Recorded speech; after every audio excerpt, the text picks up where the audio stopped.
Yeah.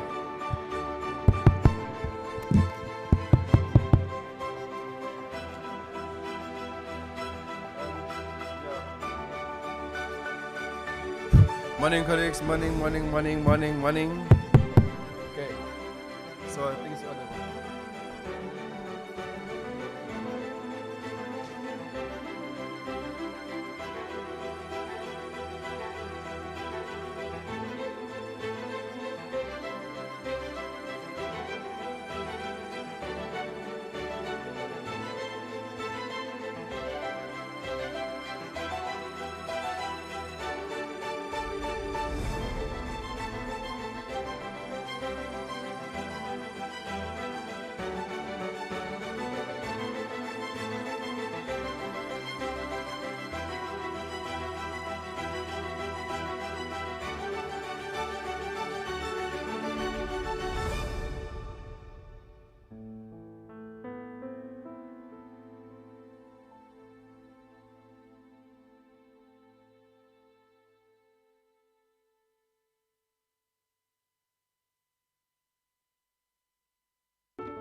Morning, colleagues. Can we get settled because we'll commence our program in the next 5 minutes, please?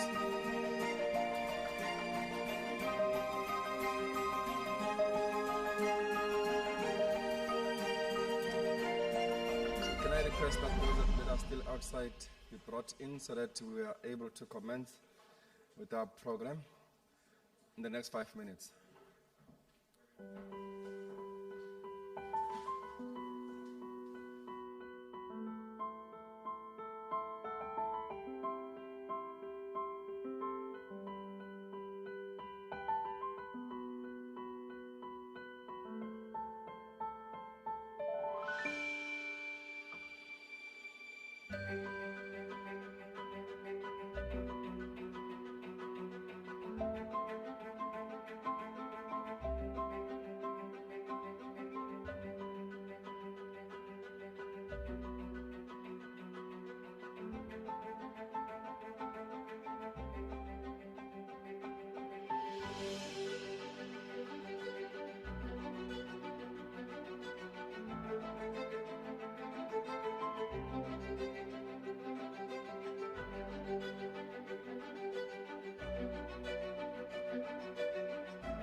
morning, everyone. We are just commencing now with our program, the agenda for the day. We are all aware. So can we come in there and ensure that other people are also inside, or else perhaps a little bit away from the entrance?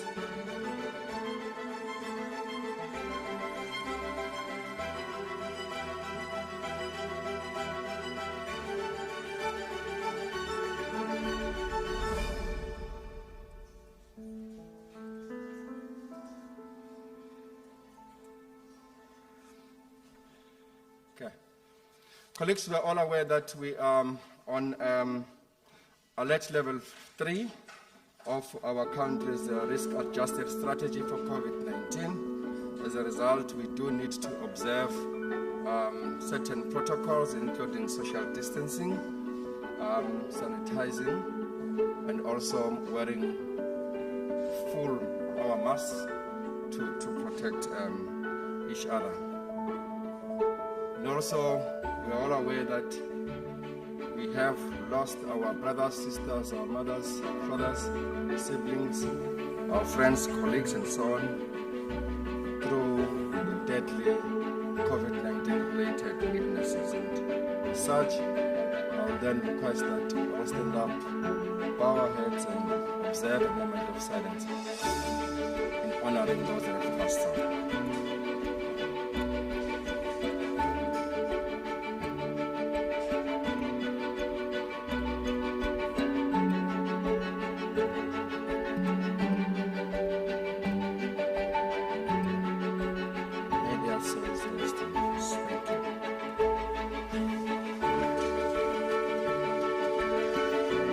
As we kick off our session today, I would like to greet the Honorable MEC Pillay, MEC for Economic Development, Tourism and Environmental Affairs, who has joined us online.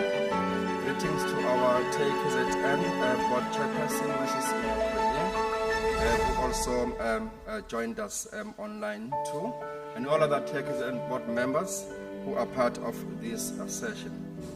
Greetings to the EDTIA HOD, Mr. Ntlekani Fonkontwane, and all senior managers from the Department of EDTIA. I'd also like to extend greetings to the CEO of public entities under the EDTIA family who are present in this particular event. Starting with my own CEO, Mr. Neville Maki, CEO of KZN, and Mr. Hamish Esken, CEO for Duet Trade, Mr. Tabani Zulu, CEO for Richards Bay Industrial Development, and so on. And also we have CEO Ms. Tandega Ellenson from Moses Kodane Institute. We have a representative from Itala we're expecting to see, Ms. Pearl Bingu. Unfortunately, Ms. Pearl could not join us this morning, and he has requested Ms. Wusi Kumede, Accounts Manager at Itala LC, to join us. Ma'am, you are welcome. We also would like to greet Ms. Shannon Tuzaram, Head of Economic Development at TV Municipality. I'm aware that we are being joined by the Acting DG at DTIC, Ms. Susan Mangole, is also joining us online. Greetings, ma'am. And all esteemed speakers that are going to be sharing some insights with us this morning, esteemed guests, representatives of the private sector, as well as media houses physically present, and those that have joined us online.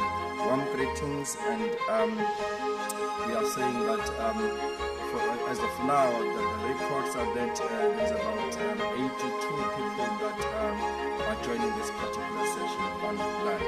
My name is Sipin Lamu. I'm the Executive Manager for Investment Promotions at KZN, and I'm your Program Director for today's event. Ladies and gentlemen, this is in conversation with KwaZulu-Natal, and this is one of the signature domestic marketing programs that KZN has implemented over years. Through this program, KZN would like to target and engage and have a conversation with businesses, especially key decision makers in targeted sectors, targeted brands, and targeted businesses, not only in KZN, but would do this also in Gauteng as well as in Western Cape provinces. The primary objective for In Conversation with KwaZulu-Natal used to be to market the province, showcasing its service offerings with the ultimate aim of growing investor confidence in KwaZulu-Natal as a premier investment destination. With the onset of COVID-19 pandemic in 2020 and the recent civil unrest that raged our province last month, the narrative and the messaging for such engagements has to be refocused.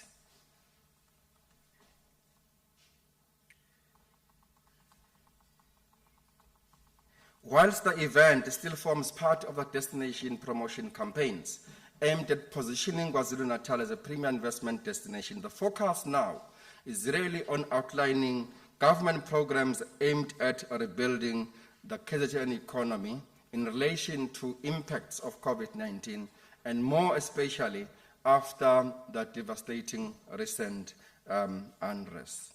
The impact of the recent unrest is now well documented.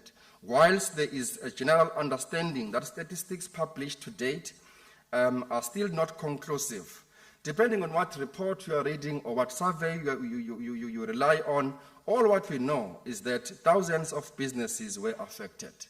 Impact on GDP is amounting to billions of rands. Hundreds of jobs have been lost, whilst the local currency dropped as much as 2% against the dollar in the wake of these riots. Now, it is well accepted that it is impossible for government to rebuild the economy and investor confidence alone. There is much more to be achieved through partnerships and working together. Hence, the theme for today's session or event is rebuilding a resilient and sustainable economy in KwaZulu-Natal, with a strong focus on strengthening the public and private sector partnerships in rebuilding our economy. Ladies and gentlemen, to kick off our discussion today, I then therefore request Mrs. Ina Cronje, the chairperson of the board chairperson of TAKZN, to do the welcoming remarks as well as introduce the MEC for ATIA. Thank you.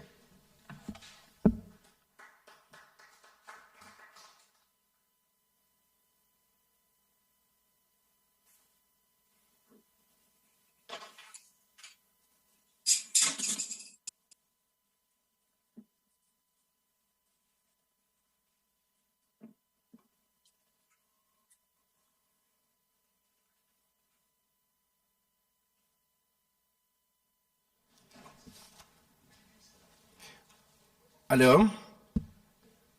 Good morning. Good morning, everybody. I've just realized that my light is extremely bright. Let me just get it a little bit under control so that I don't look like a beaming sun when I look at you. All right. Morning, everybody. It's Ina Cronje speaking. Can you see me? Still somewhat of a beaming sun, but maybe that's not the worst thing one can be. Yes, our theme for today is rebuilding a resilient and sustainable economy in KwaZulu-Natal. Resilient, an economy that will bounce back, that will come back. That's what resilience means. It's not a flimsy basis for our economy. That economy must have deep roots. It must have the ability and the resilience to withstand certain shocks, certain knocks, and still be a strong economy. And then sustainable. That's the second leg to the economy that we're talking about. A sustainable economy is an economy that will not just be here today and gone tomorrow. Sustainable means the basis for our economy, the drivers of our economy must not be fly-by-night type drivers. And I'm not talking about the people now, I'm talking about what drives your economy, the drivers of an economy. They must be drivers that are long-lasting, that can see us through our lives, our children, and our children's children. That's the kind of economy that we are talking about. And I welcome you, therefore, to this discussion to explore the possibilities, the opportunities in the kind of economy that we want to celebrate. And that is this resilient and sustainable economy. Now, we all know what happened a week or two ago. We all sat at our TV screens with our eyes in disbelief. Places that you know well, where you had walked a million times, like, for instance, outside the provincial legislature, where I spent 20 years of my life, were now scenes of looting and mayhem and madness, momentary like a fever that took hold of the people. And they just looted. So we've all seen those scenes. We've also been out on the ground to go and talk to people who've lost businesses, to hear from them personally saying, I have nothing left. This is what I had.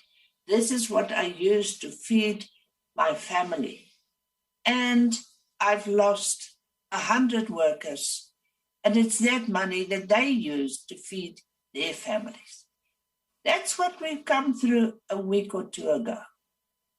And yet, colleagues, we as South Africa, we are resilient. We are resilient. We do bounce back. And now people are back rebuilding.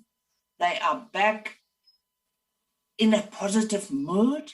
They are saying, we can do this. We can do this with you, together with our fellow KwaZulu-Natalians, together with our fellow South Africans, and together with our trading partners. We can do this. And we want to do this, and we will do it. But we just need support, encouragement, and clarity from our government. What are you doing to prevent something like this happening? What are you doing to make sure that our security forces will react promptly? What are you doing to make sure that we will not stand alone? Because we all know, of course, that communities got together. And I want to say, across racial lines, across color code and creed, our communities got together and they went the next day and cleaned up. They first defended their communities, and then they went, took their brooms and cleaned up. And I'm given to understand, I cannot personally name their names, that some of the looters were also out there realizing that they'd done wrong and that they were also cleaning up and also part of saying, let's get working, let's get this economy up and running again. So I think with those words, I welcome you as business people, as my fellow South Africans, as other people who are friends of South Africa, and I say, we will rise. We will rise. KwaZulu-Natal will rise. South Africa will rise. So let us make this a very, very positive session. We, of course, as I have just done, can refer to what's happened, because it's happened and we can't hide it. But what do we take out of it? How do we make it a positive experience? We can't make the experience positive. How do we turn a bad experience into positive action, into a positive experience, and go forward strong, united, to establish that resilient and sustainable economy? And I think on that note, can we please remember that old saying that together we are strong, together we stand. When we're tearing at each other, when we are finger pointing, when we try to divide people along ethnic and racial lines, we will be weak forevermore. You cannot build a strong economy and a strong society on those lines. You can, however, build a very strong economy, a very strong society with social cohesion if we say, we are doing this together. We are rebuilding together. Everyone has a role and everyone has a place. We can do it and we can do it together. I think, MEC Pillay, with those words, let me welcome you as our MEC and also warmly welcome all our guests. MEC Pillay has been part of KwaZulu-Natal, part of politics with a small p and a big P in KwaZulu-Natal, and I think he is well known. I don't want to waste time in making a long introduction, but MEC Pillay has been in government for a number of years. I think this is his second or third term of office, if I'm not mistaken, as an MEC. And he's well known, he's hardworking, he's out there with the people, and he will be there as MEC for Economic Development, Tourism, and Environmental Affairs. He will be there walking this road with you, walking this road with us as Trade and Investment, which is one of the entities that fall under his department. And we will all be there. There are different entities here. You have heard the introductions.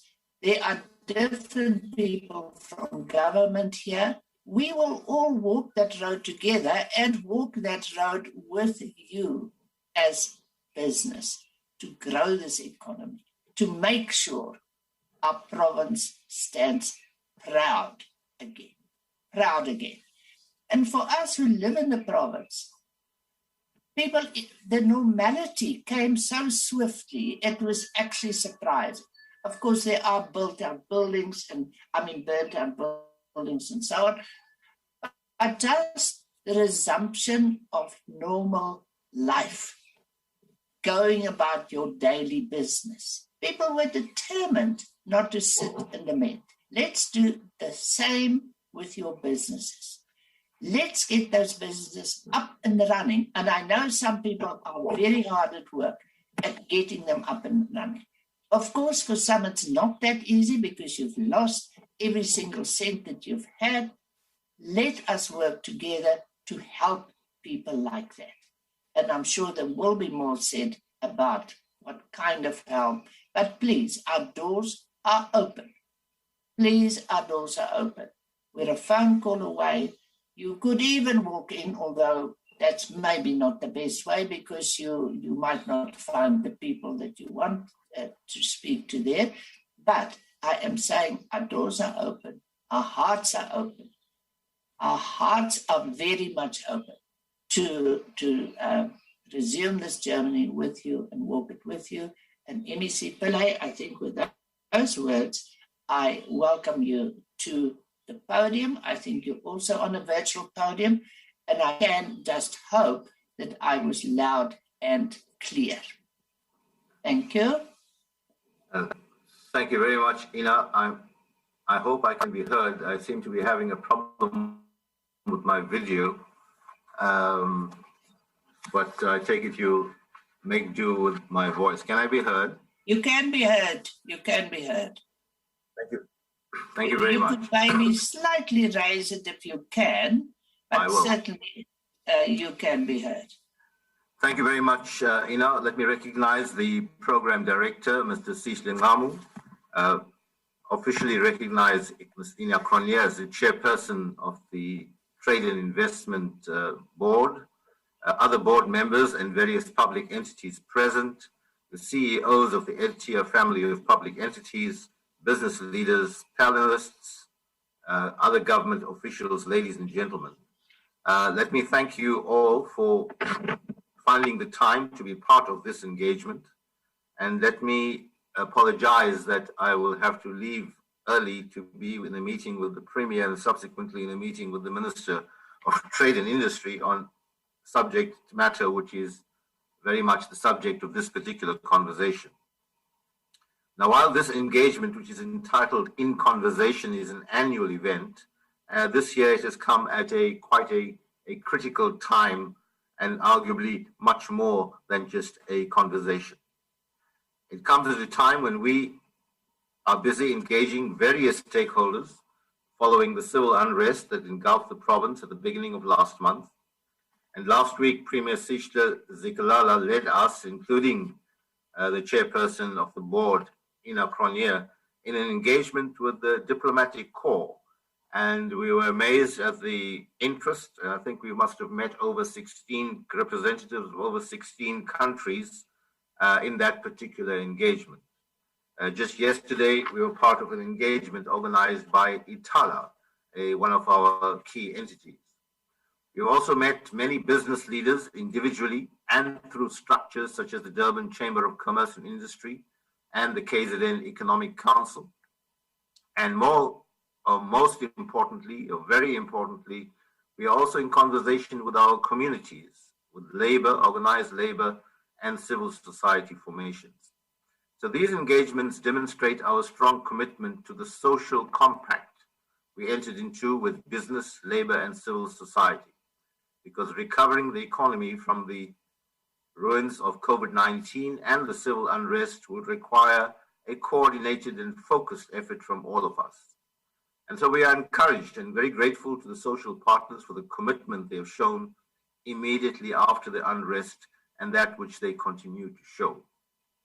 Let's perhaps just start off with a question raised by Ina Cronje in her opening remarks, anticipating a question from the business sector, and that is some assurance, some credible assurance that this was unlikely to happen again. And in answering that question, we'll just go back to that first few days of that first week. And I think from our president to our premier, we've been upfront that our security cluster was found wanting. And I'm not going to spend time on that. Suffice to say from the president, through his actions, have firstly conceded and acted to reorganize, to achieve better coordination, and to have a clearer direction as far as the capacity, the resourcing, the leadership, and coordination of the security cluster is concerned. And I can assure you that in the first few days, the Premier, MEC Nkonyeni, who was MEC for Community Safety and Liaison, and myself were very much part of attempting to manage that situation and achieve a relative coordination, which happened about 3 or 4 days into the crisis. And even at that time, we had to analyze the situation and establish priorities, which if we did not do, would have ended us in us having a crisis that's perhaps 100 times bigger as we sit here today. And those were coordinating the limited resources that we had from a security point of view, reopening the N3 and N2, re-establishing fuel lines, and I can assure you that both those things took very many long hours of dedicated work, all of which was directed to re-establishing or preventing food insecurity, which would have placed us into a major crisis. And although there were couple of days of some queues, I think we can say that we have been able to stabilize that situation fairly quickly. It also gave us an opportunity to have, some in-depth insights and understanding of our supply chains, not just from the roadworks, but from the distribution centers and the fuel supply, which I've spoken about, and the entire coordination of the supply chain, which I think many people don't appreciate the complexity of it. And that's like it's a million moving parts all working together. And if one part goes out of the system, then your supply chain gets disrupted. Let me pay tribute also at this point to the corporate sector, who really came to the party in helping us to restore a fantastic display of patriotism and commitment. Of course, after that, we had to begin the hard work of supporting affected businesses, doing a proper assessment. Many of you might have heard this before, but I think it's worth repeating. About 57% of the damage was in eThekwini, about 17% in the Pietermaritzburg and Ngunjlo area. That took you to 75% of the total provincial damage, and the balance spread over through a number of smaller towns. Excuse me. And we must not underestimate that might have been a small percentage in relation to the provincial total, but for that small town, it was devastating. So whether it was Harding or Ezinquleni or Port Edward or Nzinto or Shlabisa or Nongoma or Greytown, Ladysmith industrial area in particular, Nongoma, which I think I mentioned, which we didn't quite expect. So there's been massive impact across the length and breadth of the province, which we've had to respond to. And of course, we were particularly worried about those who were insured and those who were not insured. So we've had an engagement with the president where the chairperson or the CEO of Sasria was present. And we've got the commitment from Sasria to move with speed in processing those claims. And I think you'd have seen subsequently in the Minister of Finance's announcements that he made an allocation to top up the reserves of Sasria, because Sasria is a wholly owned government insurance association. And just as a matter of interest, I think their balance sheet was fairly strong at about more than 8.5 billion. But I think they would have had some reinsurance capacity or provisions. And there's a further approximately 4 billion that has been supplemented by a adjusted budget, so to speak. So the Sasria claims we've been assured are being processed. We're going to be in continuous engagement with Sasria. And I was pleased to hear just over the last few days that in many businesses have had their loss adjusters already coming and visiting to do their assessments. But of course, we would also be very worried about those who are uninsured. And there's been a large number of those businesses. But again, the president gave the leadership on that one, and the Minister of Finance then followed through. And at 12 o'clock today, we will be in a meeting with the DTIC to look at the mechanics of rolling out some of those relief measures.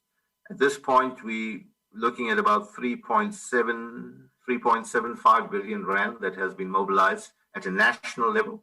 That will obviously have to be shared largely with Gauteng, but we are pushing our case for KZN to get the lion's share of that. So we want to roll out that relief to uninsured businesses as quickly as possible.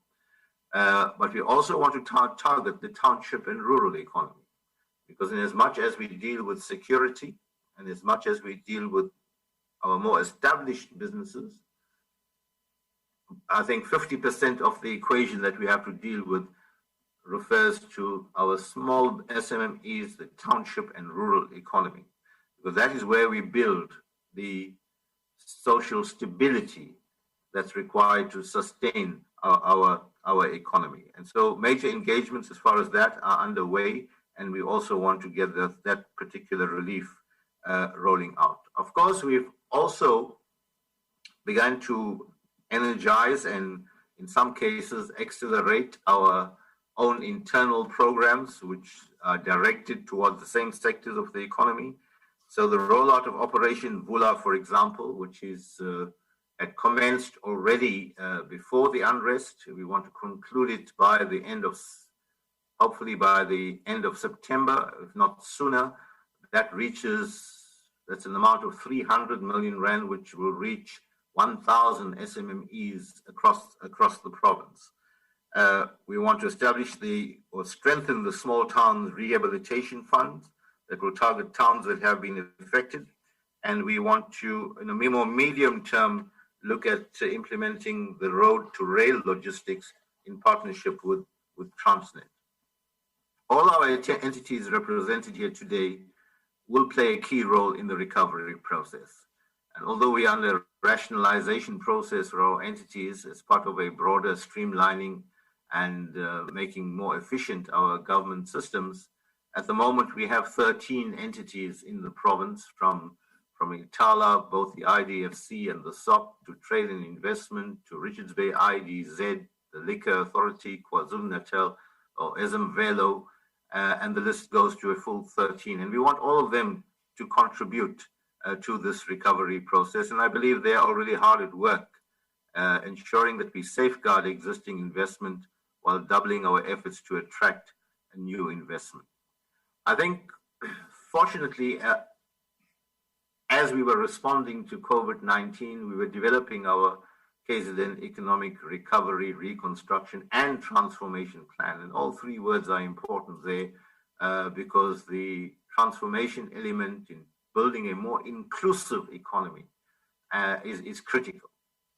And we want to move away from a vulgarization of the concept of economic transformation. And we have to sit down and all be on the same page about it.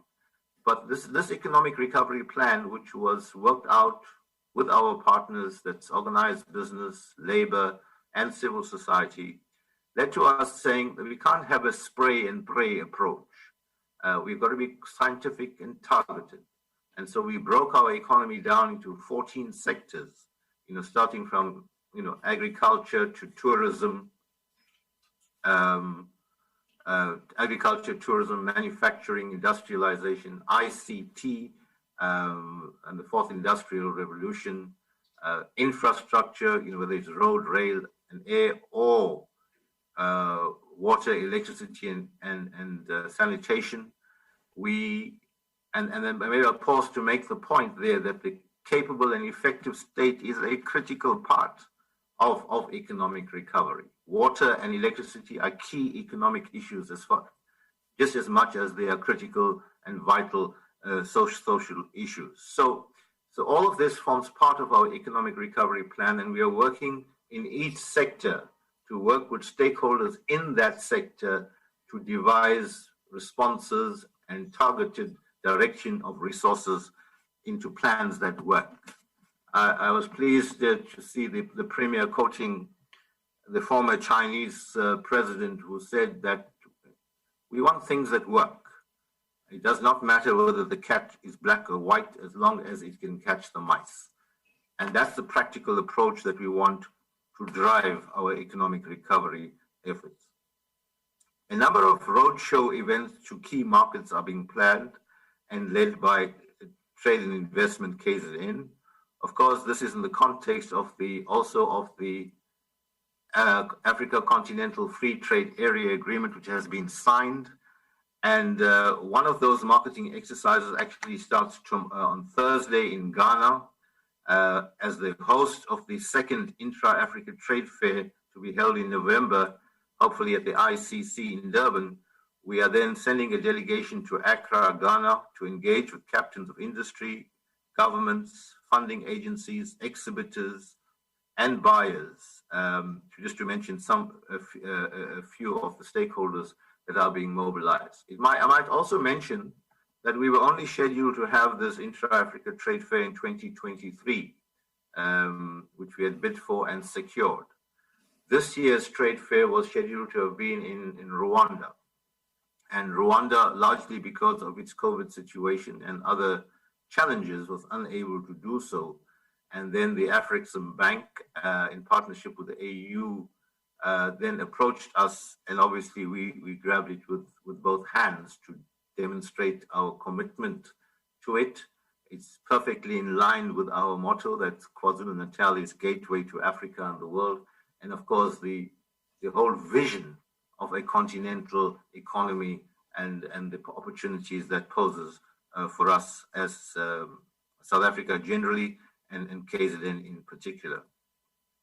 Itala is also fast-tracking the repair of the damaged infrastructure within its property portfolio. Itala has major industrial estates such as Isitebe, Ezakeni, and in Madadeni, which were badly affected by the unrest.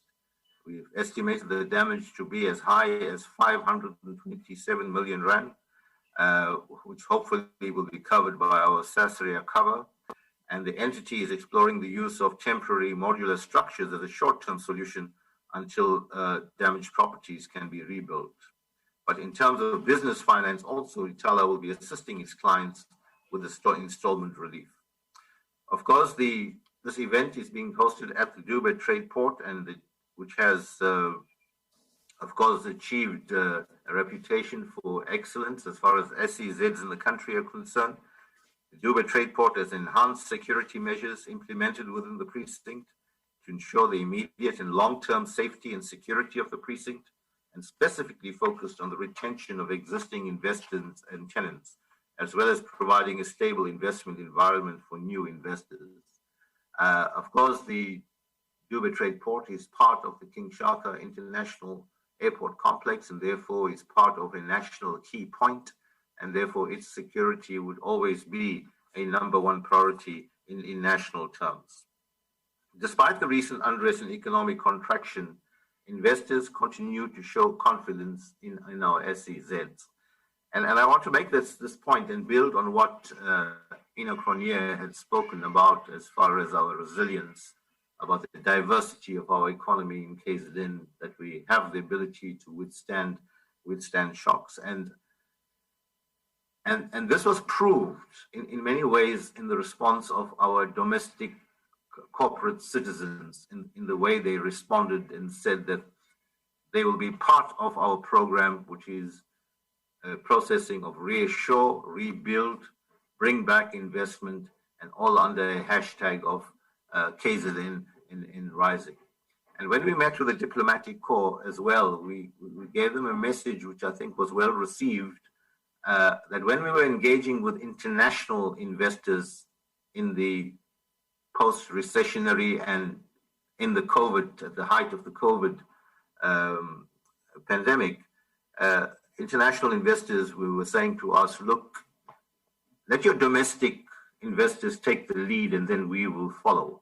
Let your domestic investors say and act in a way that shows they have confidence and are prepared to put their money, where their mouths are, so to speak.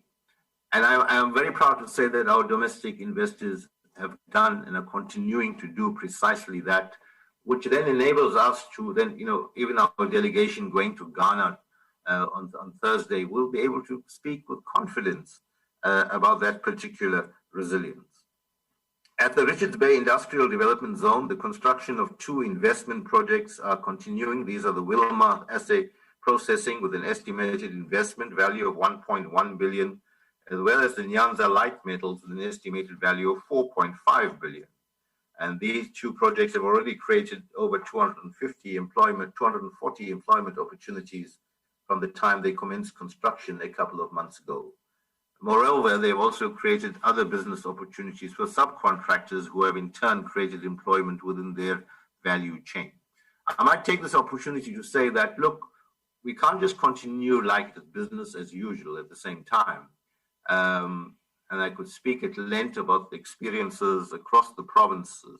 I've always spoken about Edendale, but I won't speak about it today. And there's similar experiences in many, many townships. But the key question is, if you take Edendale, there were 2,200 jobs created there. And there were many, many black entrepreneurs, young people who had developed opportunities there, who then lost everything in that particular unrest. So what are we missing in order to create a genuine sense of ownership by local stakeholders?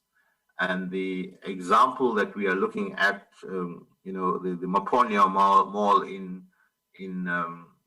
Soweto, where local people stood up. Of course, there are many examples here in our province as well, where local people stood up and defended and protected. But for a township mall, what will it take for local people to immediately stand up and defend and protect? And so we need to look at our model a bit to fine-tune it, to guarantee that that local sense of ownership and benefit is so obviously there that people wouldn't do what they did. At Durban Trade Port, we have accelerated delivery of a 9,000 square meter investment ready facility in Trade Zone 1 to support the fast tracking of new manufacturing investment. The entity has also accelerated the delivery of 2 new spec buildings in Trade Zone 2, totaling 15,000 square meters. Recording in progress. Of industrial space aimed at maintaining momentum in new manufacturing investment. Phase 2 of Trade Zone is an advanced construction phase, while Trade Zone 3 is being prioritized to ensure sustainable investment environment for manufacturing investment, seeking an SEZ manufacturing location. Of course, there are many other things I could speak about, including the Transnet expansion of the port, which I think has been in the media yesterday and today. SANRAL is progressing with a massive 30 billion rand roads enhancement project. The automobile supplier park, which has 2 parts, which a part of which might include now the old Durban airport site, all work underway in the medium to longer term, and the Richards Bay IDZ remains a premium investment destination. In closing, Chairperson and Program Director, let me thank all the businesses that have shown continued confidence in our province. Some of them suffered losses amounting to tens or even hundreds of millions of rand, yet they've committed to continue and rebuild. And that also in this few weeks reinforced the point about the strategic nature of KwaZulu-Natal for ourselves, for South Africa, and indeed for sub-Saharan Africa, largely because of our 2 ports, but also because of many, many other competitive advantages that we have. So we are too important to be left alone to perform less than optimally. And we have to take advantage of that strategic nature of our province, its location, and our people. I wish you well in all the deliberations that will take place this morning. I have no doubt that these will be constructive and will help shape our ongoing economic recovery efforts. I want to assure you that KZN is indeed open for business. KZN is rising, and South Africa can only rise if KZN rises. I thank you for listening. May God bless each and every one of you.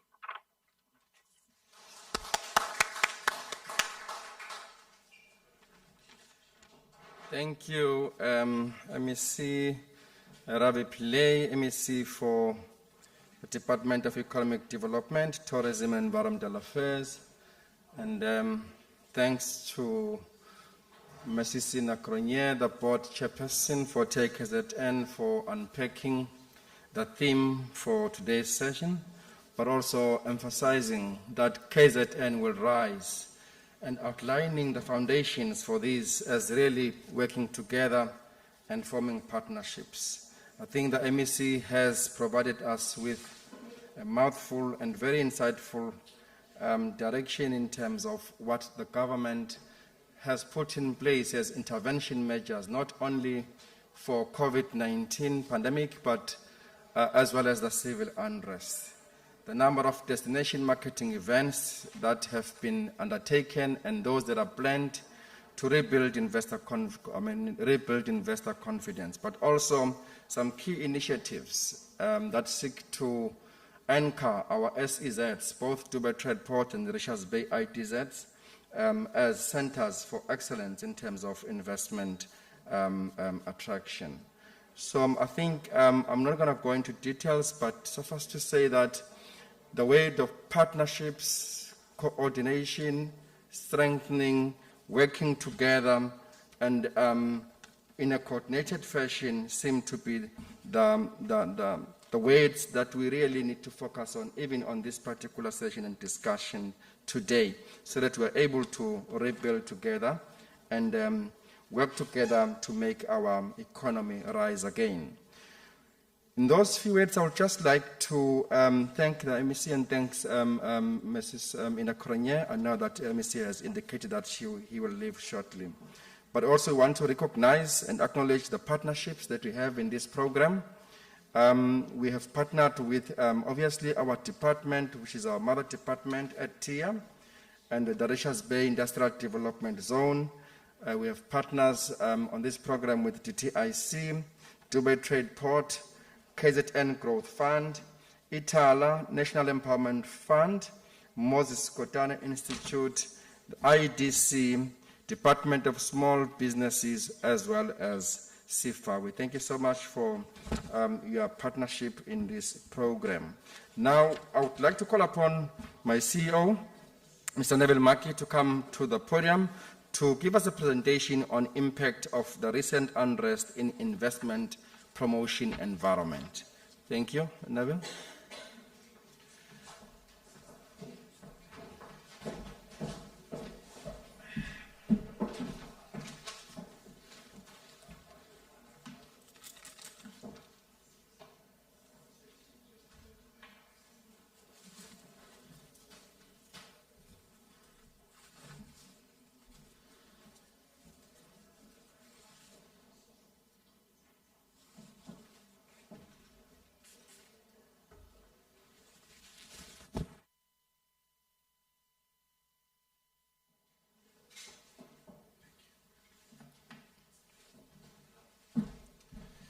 Thank you very much, Mr. Ngamu.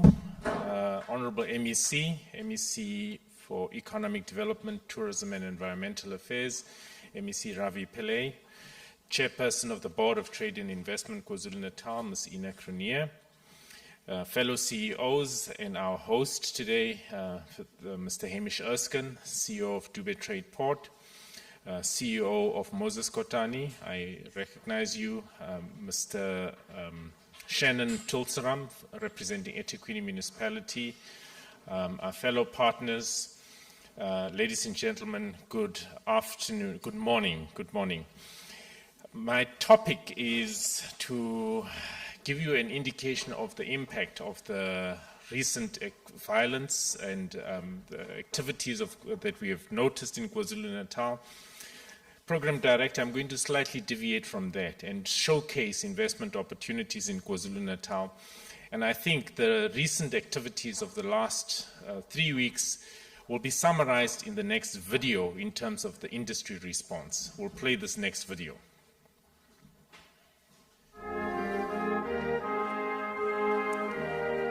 Hello, my name is Mitch Slape and I'm the Group CEO of Massmart. Massmart promised that we would come back stronger after recent events in KwaZulu-Natal, and I'm very pleased to confirm that we remain firmly focused on and committed to this objective. It's an objective that is enabled by the incredible support that we're receiving from the KwaZulu-Natal Premier and his colleagues in the provincial government, and particularly in the economic cluster. We find the Premier and his team to be highly responsive, pragmatic, and focused on creating solutions that enable business to move with speed.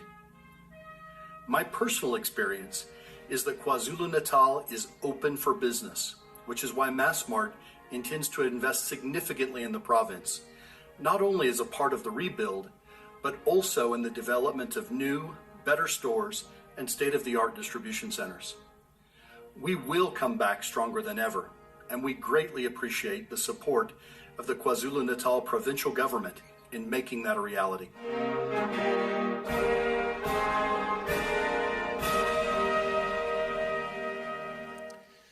Thank you.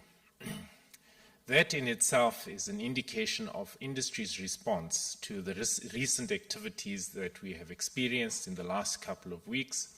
And industry is ready to reinvest in KwaZulu-Natal after extensive engagements led by our Premier, led by our Honourable MEC, this is now effectively the response that we have received from industry. What is quite interesting as well and quite encouraging is, despite the losses that have been suffered, is a willingness to come back onto the KwaZulu-Natal investment scene and to say this is the province to invest in and this is the province we believe in. Massmart, when we met with the CEO as well as the group chairperson, who will be speaking later on this morning as a guest speaker, have indicated the 3 critical areas that they would actually want to look at, and they deem it the 3 R's: recover, rebuild, and rebound. So that is basically the message from what we have experienced and really the willingness by industry. Program Director, I will now move swiftly into the presentation, and because we also have a global audience, part of my presentation would also be to showcase our location as KwaZulu-Natal. Of course, belonging to the African continent, subscribing to the African agenda is quite important for us as a region. Moving on to the next slide, and within the African agenda, we move over to South Africa. We are led by our country's policies, and our policies actually determine our growth path and how we move in channeling investments. Next slide. And of course, within that, we are then within the province of KwaZulu-Natal, which is located on the eastern seaboard. Next slide. And within the eastern seaboard, we form basically a conduit and a link, showing the major routes that actually link us not only within our region, but also into key markets. Next slide.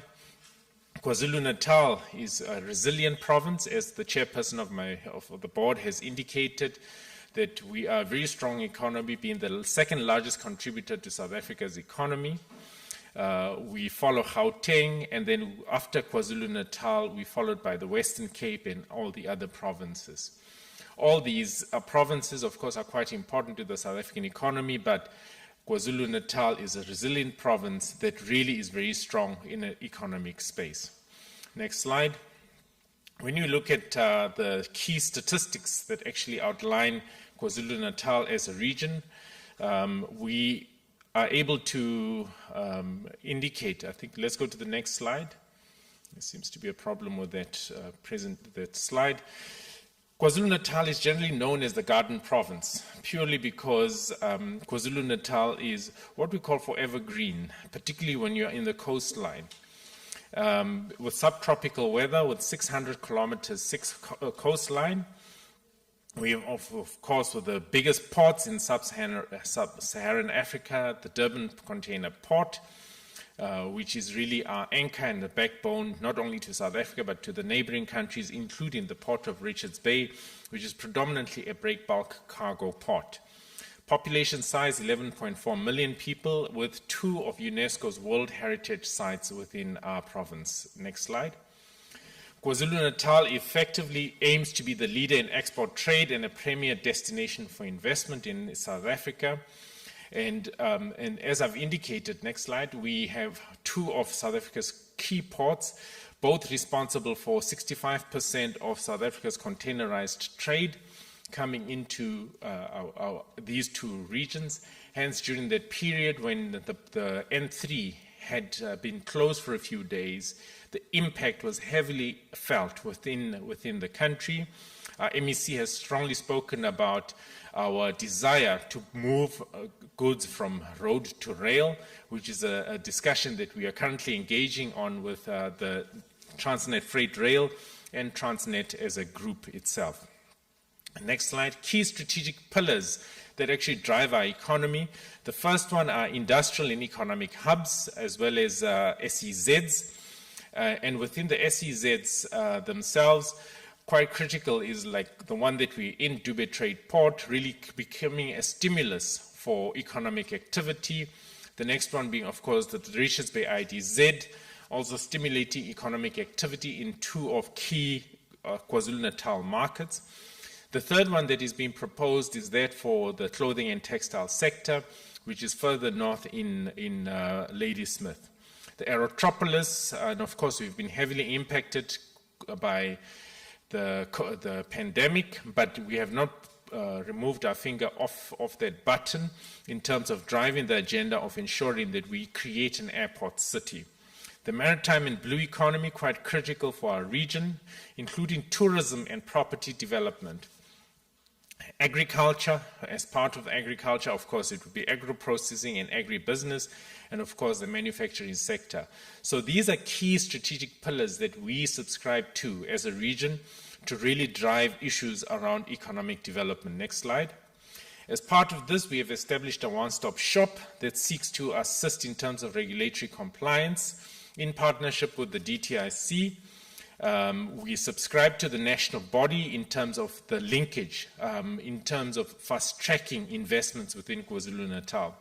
We assist in terms of either work permits or visas. We assist in terms of EIAs with our mother department stationed, with a staff member stationed in our office, company registration, SARS registrations, etc. So those are critical government departments all housed under the one-stop shop in one location to really assist in the easing of trade. Next slide. As part of the value proposition for KwaZulu-Natal, next slide, we have a large labor pool, a workforce that is really at skilled level, and we have excellent transport infrastructure, of course, with our two ports, but also mentioning our international airport, which is King Shaka International Airport. Easy access to key markets, particularly the African continent, being a conduit into the continent. What we have actually put together is Africa Export Strategy aligned to the Africa Continental Free Trade Area, where we've identified key products that can actually be exported from KwaZulu-Natal into the continent. And as part of our engagement within the continent is also looking at products that are not existing in KwaZulu-Natal that we can also import to encourage intra-Africa trade, which is currently sitting at a measly 18%. We have good quality lifestyle with an idyllic climate, large youth population, huge industries with good value chains, as you would have seen in the value by the video by Massmart, really that we are integrated. Next slide.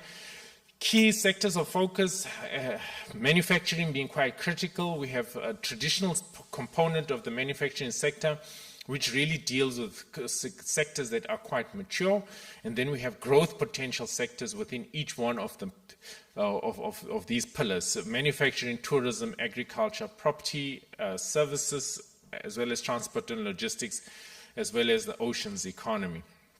From a trade promotion perspective, next two slides, we have key products that are exported from KwaZulu-Natal, the automotive parts and components, sugar and prepared foodstuffs, chemicals, furniture, paper and pulp. So these are the critical products that are exported from KwaZulu-Natal, the majority of which have actually received value addition.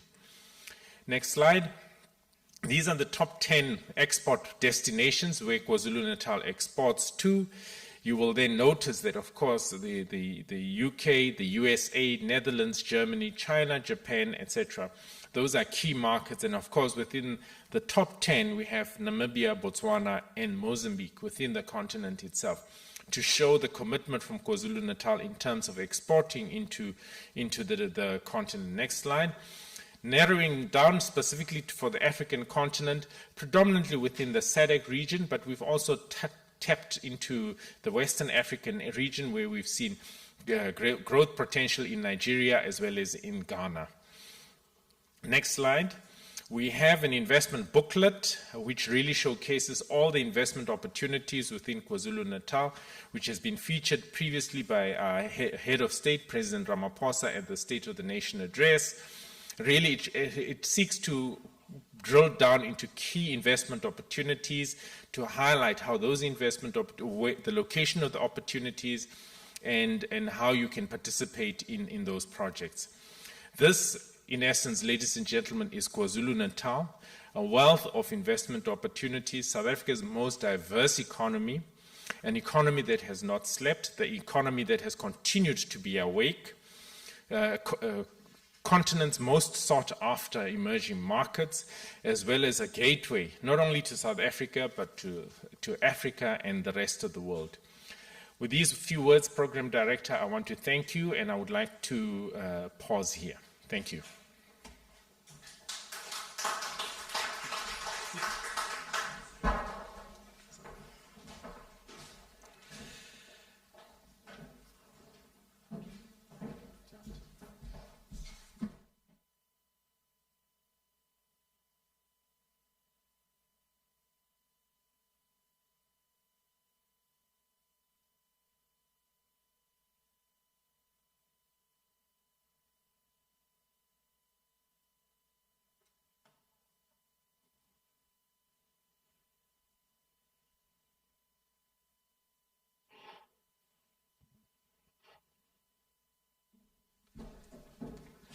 Thanks, Diane, for sanitizing, and protecting me from Neville. Thanks, you for the very presentation that really outlined the savings offerings for our province. But most importantly, what a way of introducing and also building confidence in terms of private sector role. We would really love our private sector to be the ambassadors of our province. And the video from the Massmart Group CEO testifies to that. We'll then quickly move on and look at the next presentation by Ms. Susan Mangole, Acting DDG at DTIC. And she's also joining us online. Can we then welcome Ms. Susan to give us a presentation on government's economic recovery package. The MEC did touch on a number of relief measures that the government has put in place, and then Ms. Susan will start unpacking those packages and relief measures. Thank you. Honorable MEC, the CEOs, and the chairperson of various entities in KZN, colleagues, and other participants. My name is Susan Mangole. I'm the Acting Deputy Director General in the Department of Trade, Industry, and Competition. So, like the MEC has actually mentioned, the theme is to rebuild, reassure, and make sure that it's a resilient economy in KZN. So the host will share my presentation. Can we go to the next slide? A couple of weeks after the country was hit by the unrest, the DTIC has been on the ground to monitor the business activities that also include engaging with various sectors, various associations, and various businesses. Part of the engagement, the department set up, they've conducted a survey which attracted over 1,300 participants. The Minister of Trade, Industry and Competition, Minister Ibrahim Patel, announced a fortnight ago about how the government will respond to support the businesses. The package comes to a total of 3.7 billion, as the MEC has actually alluded. This package is also part of the broader government response of 38 billion announced by the Minister of Finance, which will be implemented by partners such as SASRIA and other initiatives. The next slide. From the survey of the 1,200 companies were coming from both KwaZulu-Natal and Gauteng. The 900 companies indicated that they've been affected. Of the affected companies, 675 companies reported property damages, as well as some of the damages that they've indicated. 43% of the respondents, which indicated that they are able to recover in less than one month, and 7% predicted that it will take them over a year to recover. The next slide. In terms of the results, the 74% of the respondents were coming from KwaZulu-Natal, then 26% from Gauteng. From the survey, what we wanted to check was whether the companies are insured or not insured.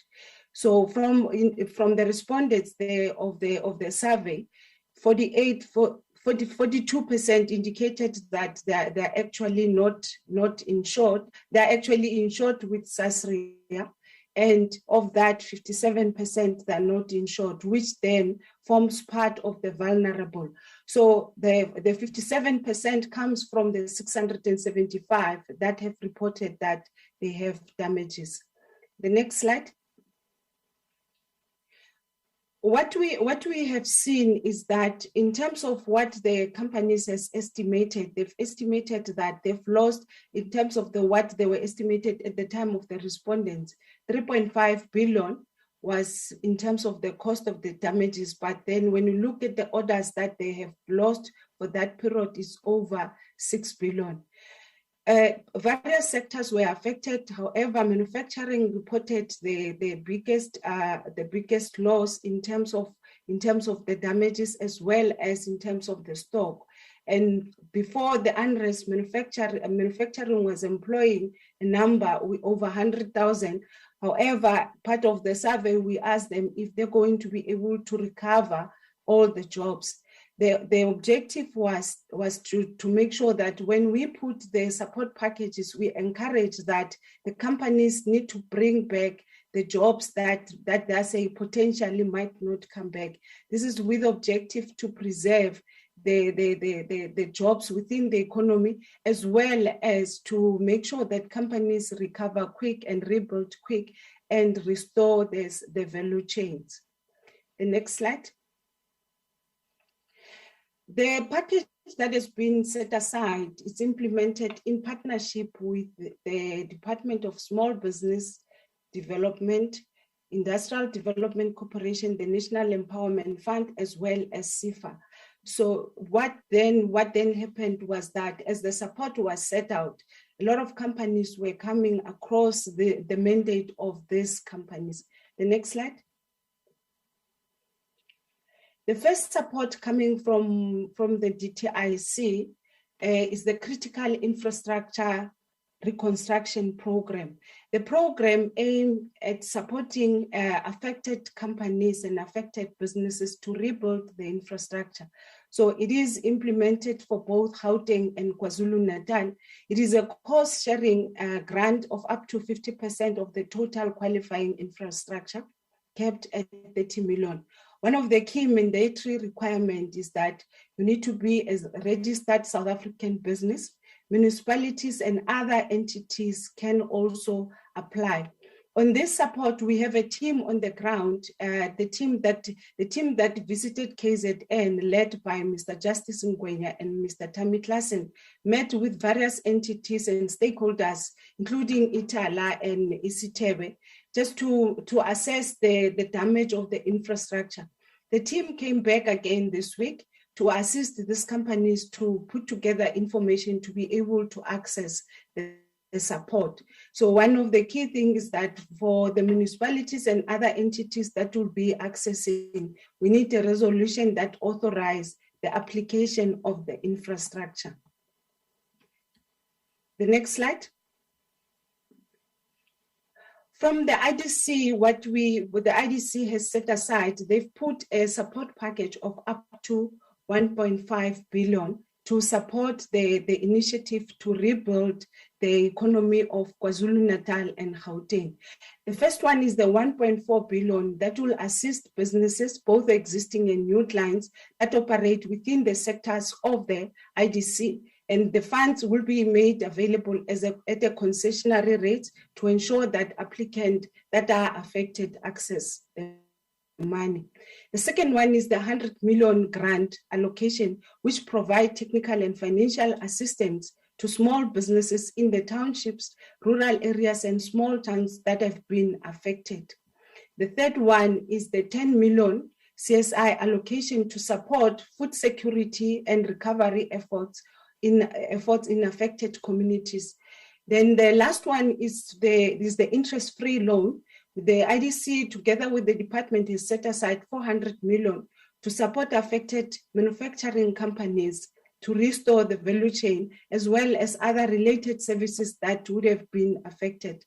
This fund offers concessionary funding to affected businesses through an interest-free loan. So even from the IDC side, there's a team on the ground working together with the stakeholders in KZN to assist companies to access the funding. The next slide. This slide unpacks the detailed requirements in terms of what the two funds that have been set up, what are the requirements. What is key is that the MSEP Stabilization Fund is an interest-free loan for the replacement of lost capacity and associated stock, as well as to replace some of the distributors and retail warehouses that have been destroyed. We also offer working capital shortfalls as a result of the supply chain disruptions. So then this fund will also be accessible to related affected companies that may not be located in KZN, but that would have been affected by some of the companies that have been destroyed in KZN. The next slide. The next slide is the IDC. In terms of the IDC Business Recovery Fund, it is offered as a debt similarly with the MSEP, and again with the IDC, it also covers the infrastructure financing for affected companies. The next slide.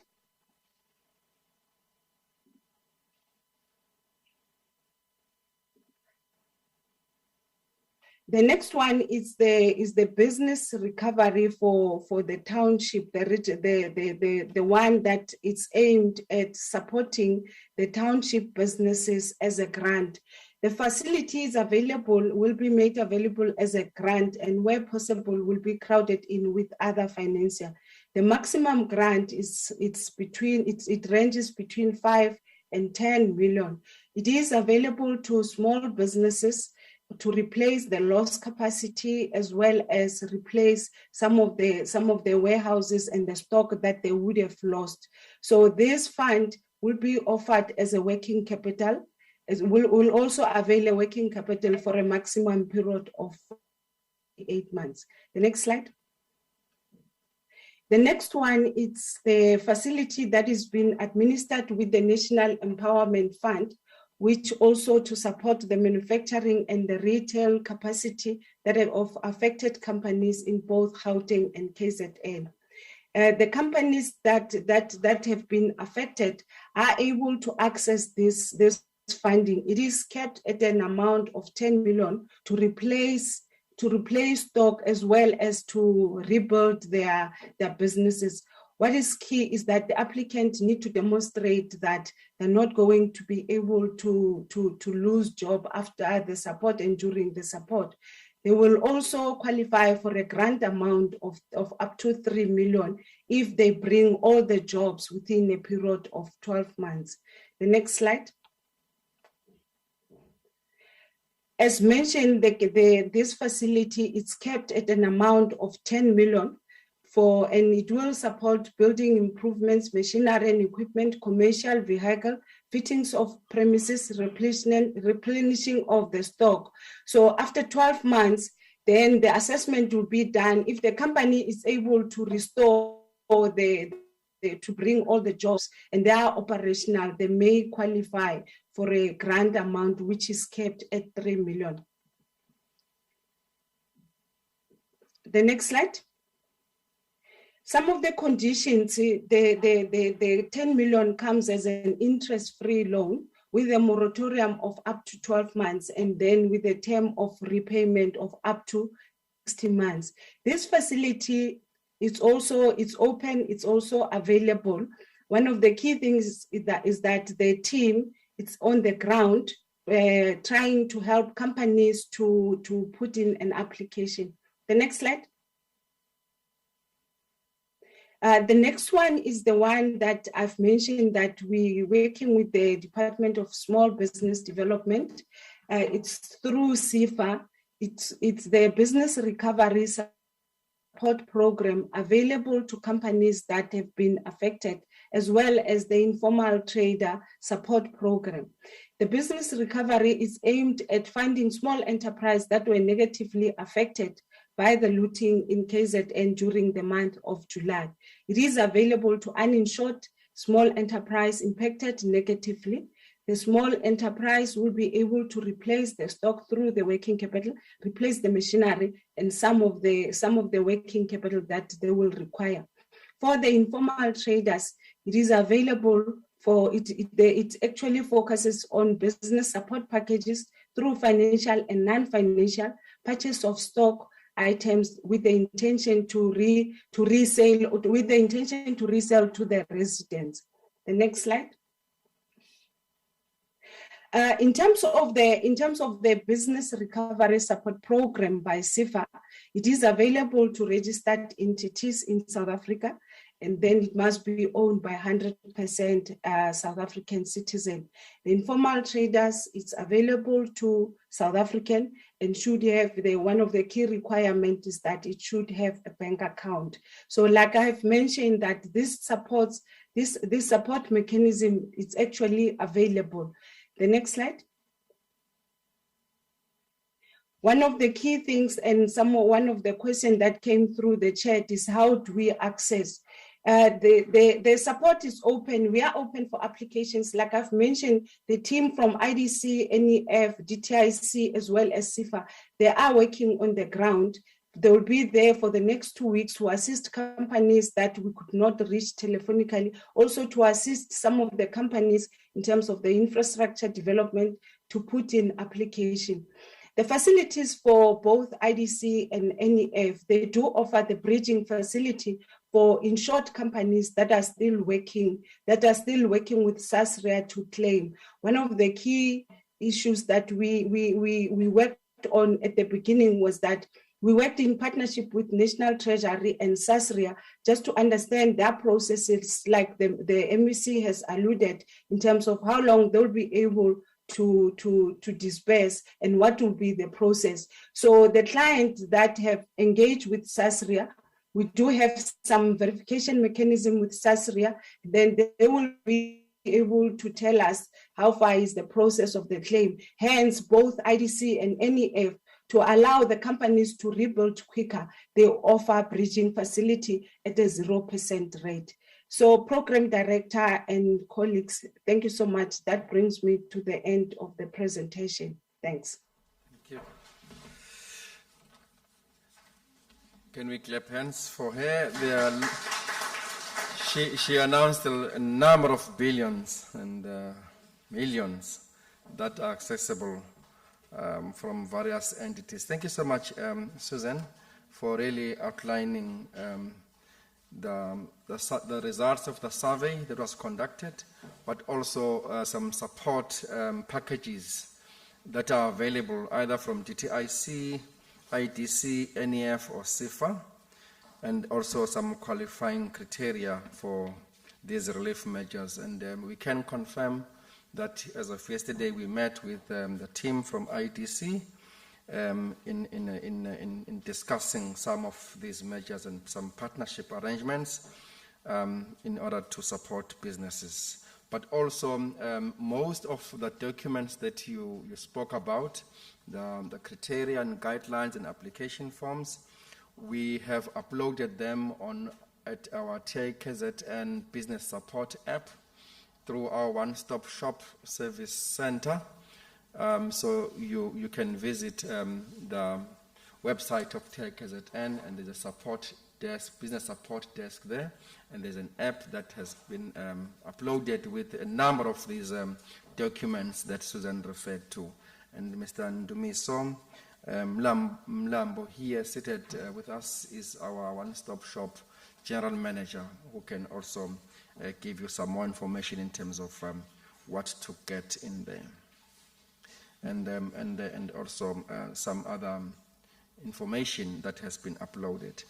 So thank you so much, Susan, for that. So colleagues, we are running a little bit late in terms of our program, and I would like now to progress our discussion and look at now a presentation that will be undertaken or be done by Mr. Guseni Dlamini, who is our guest speaker for this event.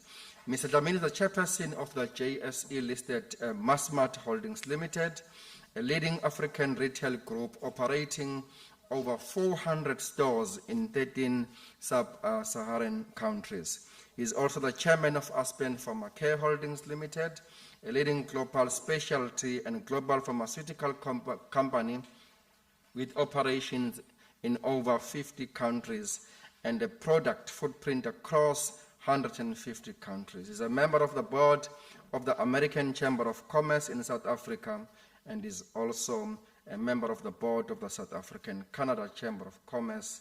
And also, Mr. Guseni has been recently appointed as the chairman of Sandvik Mining Southern Africa Holdings, a subsidiary of Stockholm, headquartered in Swedish multinational. As part of his career in mining, he held a number of senior positions at Anglo Gold Ashanti and De Beers Consolidated Mine Limited in South Africa, in London, in United Kingdom. The resume and the CV for Mr. Guseni, I cannot exhaust it. Suffice to say that he is an esteemed leader, and we heard on the video by Neville, the Group CEO for Massmart, addressing us with regards to investor confidence, but also affirming that KZN still remains a destination for investments. So there's no other better person to call on this podium to address us online today other than the chairperson of Massmart Holdings. Mr. Guseni, could you please address us, sir? Thank you. Thank you very much indeed, Mr. Namo, a very capable program director. To the HOD of the Department of Economic Development, Environmental Affairs and Tourism in KZN, Mr. Nhlanhla Nkontwanda, to Ms. Ina Kronje, the chairperson of Trade and Investment KZN, who is hosting us here today. It's a great honor and privilege to be here. To the CEO of Trade and Investment KZN, Mr. Neville Machi, who has been doing an excellent job, and we were delighted, as he said earlier on, to have a conversation with him and his principals on a similar topic. Ladies and gentlemen, as Massmart, for us, when the crisis happened, we were firstly shocked and obviously surprised that this kind of thing could happen. At the end of it all, we saw 41 of our game, macro, and builder stores being looted, and also 2 distribution centers which were destroyed.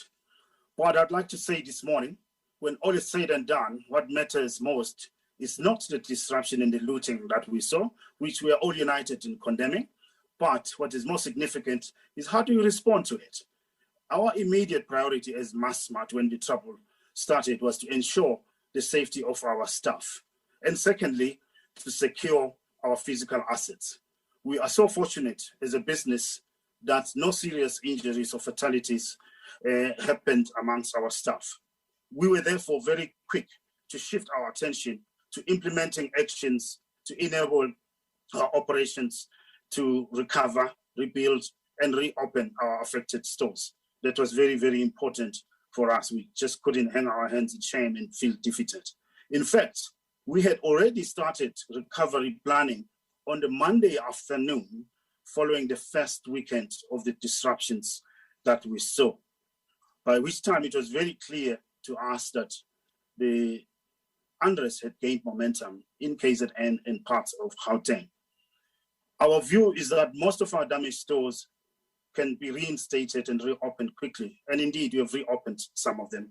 We continue, something that makes me very, very proud, ladies and gentlemen, is that we continue to support and retain our affected staff while we rebuild and reinstate our stores and facilities. That is something that's so core to us, because we always say when times are good that our people are our most important assets. There is no better time than in a crisis situation such as the one that we're all going through, just to leave that value and leave that promise. And we're pleased that we're doing that. Our River Horse Distribution Center was unfortunately set alight and severely damaged.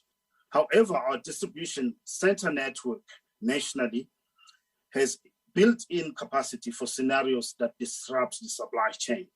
And we have successfully activated the related backup plans to make sure that there is no shortage of supplies and merchandise and food across our store network. Fortuitously, we are also in the final stages of completing a state-of-the-art distribution center in KwaZulu-Natal, and we look forward to opening it later this year. We have indeed accelerated our plans to make sure that we complete the distribution center and launch it quicker than was initially planned, because the situation, needless to say, is more urgent than it was prior to the looting and mayhem that we saw. We also welcome and indeed support the leadership of Premier Sihle Zikalala, who's been leading from the front together with his colleagues, MEC Ravi Pillay, who spoke earlier here today. I think they've really instilled a sense of confidence and really a sense of trust that we all need in the business community, and that there is a future for KZN, and indeed there is a future for South Africa.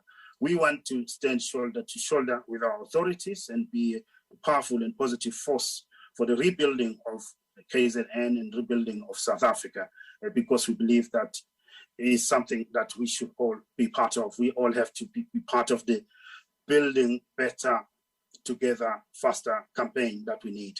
We also welcome, as we heard from our DDG from Trade and Industry and Competition, sharing what has been done, the 4 billion rand package that Minister Ibrahim Patel has put together. And we're very encouraged that the president also hosted the meeting of CEOs, 100 CEOs, and it was all agreed there that the immediate priority has to be the restoration of law and order, and also ensuring the safety of our people, and also respond effectively to ensure that there is no food insecurity anywhere, and that all other essentials are provided for. And we've been doing exactly that in managing our supply chain together with our suppliers. We are very pleased that the government has taken really the challenge of using this opportunity to further deepen business government collaboration, without which we cannot be able to succeed in ensuring that we recover faster. We are very committed, as the video that was played with Mitch, our CEO, we're very committed to the KwaZulu-Natal market. And my message today is that you cannot judge KwaZulu-Natal in South Africa based on events of 1 week. Having worked in businesses across the world, different countries go through various stages of crisis, but you don't just, give up on the basis of just one event. It's really, as I said earlier on, it's not so much the crisis that matters, but it's how do we respond from that crisis, and what lessons do we learn? And we've seen since the crisis happened in KZN and in Gauteng that some people have been speculating about our major shareholders' commitment to Massmart, our major shareholder being Walmart from the USA, having a controlling stake in our business. My view, and what I want to say to you, is that we are very fortunate as Massmart to have Walmart as our anchor shareholder, holding the majority shares in our business, because they are incredibly supportive, and is supportive of our rebuilding campaign, our recovery campaign, and our reopening of our stores as we are. And Walmart is indeed on record as having said, I quote, Walmart joins Massmart in our commitment and priority in supporting our associates and customers in South Africa during this time. And this is something that we value a lot. As Massmart, we are very proud of our reputation of being one of the first responders, if not the first responder in times of crisis. Together with the Walmart Foundation, we set aside 13 million rand to be able to acquire or access 200 tons of food, working with our NGO partners, Gift the Givers, and Food Forward, supporting the people of KZN. And on a daily basis, we support between 120,000 and 150,000 people in KZN with food supplies. And that is something that is so core to us, because we know that sustainable livelihoods are at the core of the strategy of our government at a national level and also at a provincial level. And we believe that where communities are facing the risk of food insecurity, we as a corporate, as a private sector, as a proud corporate citizen, we've got to do our part in terms of supporting them in that regard. In the case of Food Forward, one of our NGO partners, they had their infrastructure destroyed during the looting, and we are also working with them to invest permanently in expanding their food distribution capabilities in KZN. Our commitment, ladies and gentlemen, to the KwaZulu-Natal market is really based on our belief that, as we heard from the presentation from the CEO of TI KZN, the province is very strategic in many ways. We've got the two strategic ports of Durban and Richards Bay, and we've got the N3, which is an important node in terms of really making sure that supply chains are sustained, not just across South Africa, but beyond our borders as well. We've got lots of landlocked countries surrounding the country that really rely on KZN as a conduit to the global market. So we believe that KZN really is a very resilient province. It's a resilient destination for investment. And that is why we all have to work together, and I encourage all other private sector players to really take the opportunity to work with our colleagues in the KZN government and also at a national level to do our part in terms of assisting the Build Back Better and Faster campaign, which is needed to restore economic growth, restore the jobs that have been disrupted or lost in some instances, and also contribute to the modernization of the province. We believe that crises have to really bring the best out of us. We have to be very positive, and we have to be very resolute and very determined as leaders to do the right thing, to recover faster and instill confidence to our people, instill confidence to other stakeholders in the domestic market and also in the global market. We remain very determined and resolute to provide our customers with an even better retail experience. We've got 80 stores across KZN. Our stores are big box formats, and they employ a lot of people, and we really want to expand even more. For us, we're looking beyond just rebuilding what has been destroyed, but we're also looking for new opportunities to invest even more, open even more new stores across the province so that we can create more new jobs. We want to restore the jobs that are at risk of being lost, or would have been at a risk of being lost if we're not rebuilding, but we want to look beyond that to create and sustain even more jobs and also contribute to making sure that our supply chain is very democratized, it's very open, it's very accessible. We are very passionate about local sourcing and partnering with local suppliers. Wherever we operate, we look for local suppliers first, look at partnering and sourcing from them. In KZN, we've got a number of local suppliers that are supplying us with key products that we sell across our stores. If you go to our builders' warehouse stores, for example, the nails that you see there, we used to import them from outside of South Africa, but we identified a local supplier and partnered with them and assisted them to build their plants and operations and get equipment. And now they're supplying us across the country. And that is very, very important. And also the promise that we also have to a lot of our local suppliers is that if you supply Massmart, it's not just about South Africa, but it's about the other international markets that we are in. We are operating across 30 countries in East, West, and Southern Africa. But in addition to that, we are part of Walmart that operates across 27 countries in the world. And if suppliers can be able to meet the quality and the quantity and the pricing requirements of Walmart, we've brought in Walmart buyers from the USA to interact with local suppliers. We want to assist local suppliers to access the global Walmart supply chain. And we believe that is in the best interest of South Africa. Ladies and gentlemen, just in moving towards closing, I would like to also say that it is during turbulent times that democracies get tested.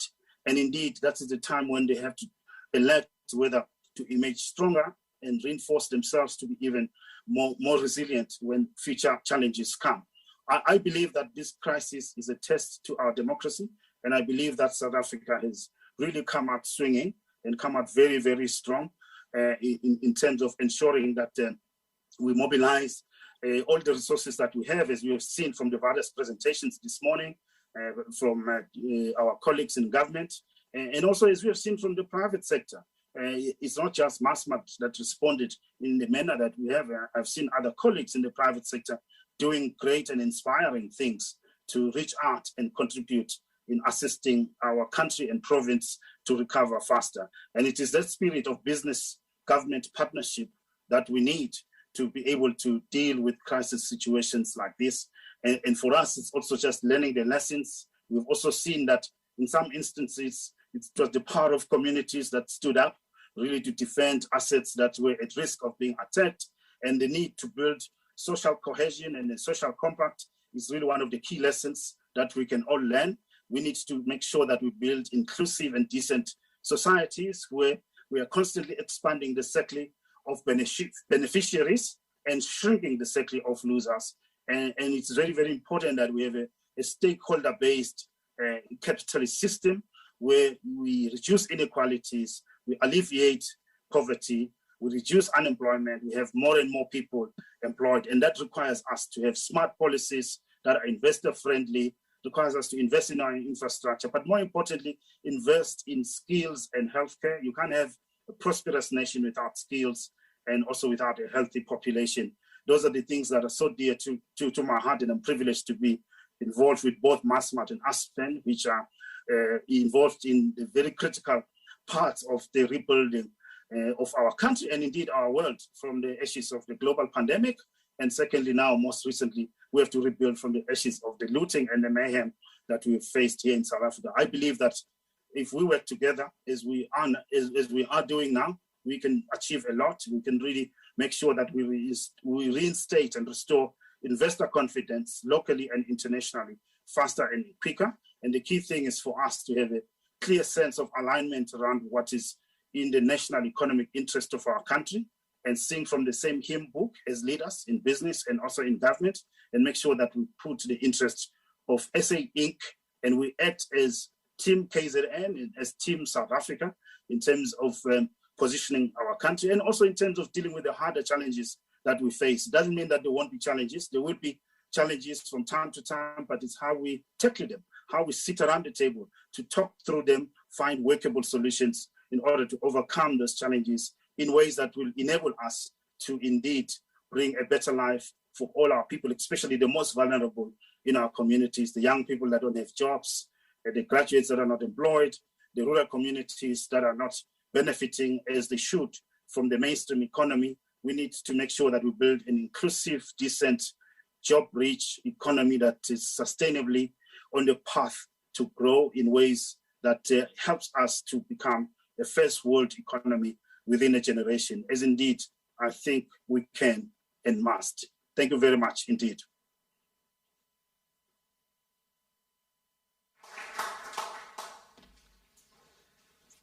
Thank you, Babu Dlamini, Mr. Kuseni Dlamini, for your words of inspiration. Definitely very, very inspiring. And I'm sure that your speech was recorded. I would really love to have that tape so that I could play it moreover and over, because it is very much inspiring. From what we have seen on the ground and the devastating impacts that are there, it's really inspiring that after all that happened, as the chairman for Massmart, we are still able to talk like that. And I think a takeaway really on your speech for me is that when you say that it's not so much about the crisis that happened, but how we respond to it.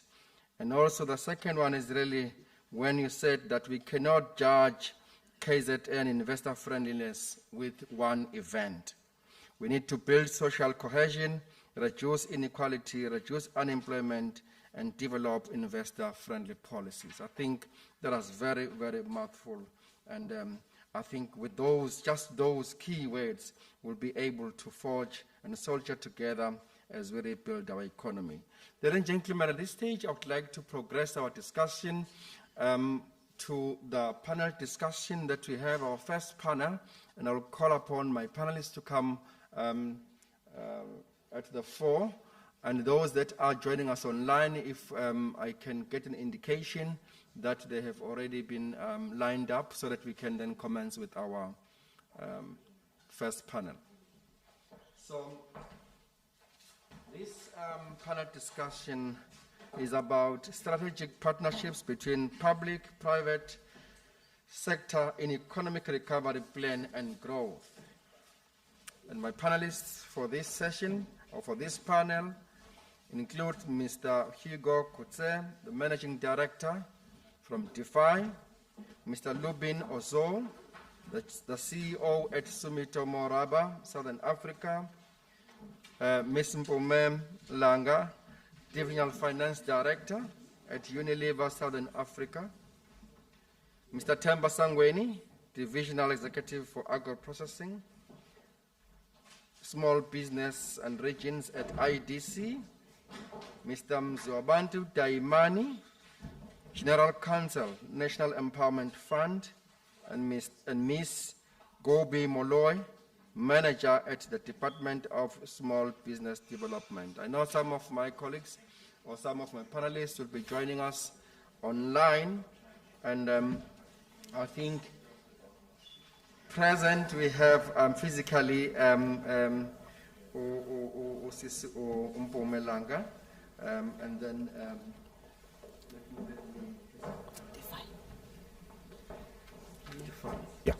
DeFi, yeah.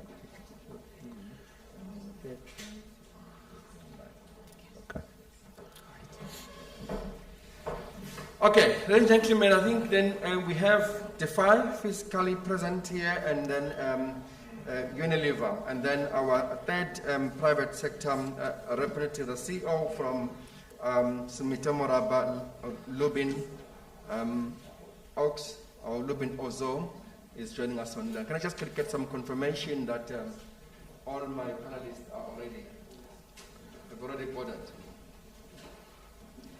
Are they on board? Sorry. The last one. From my small business development. Otherwise,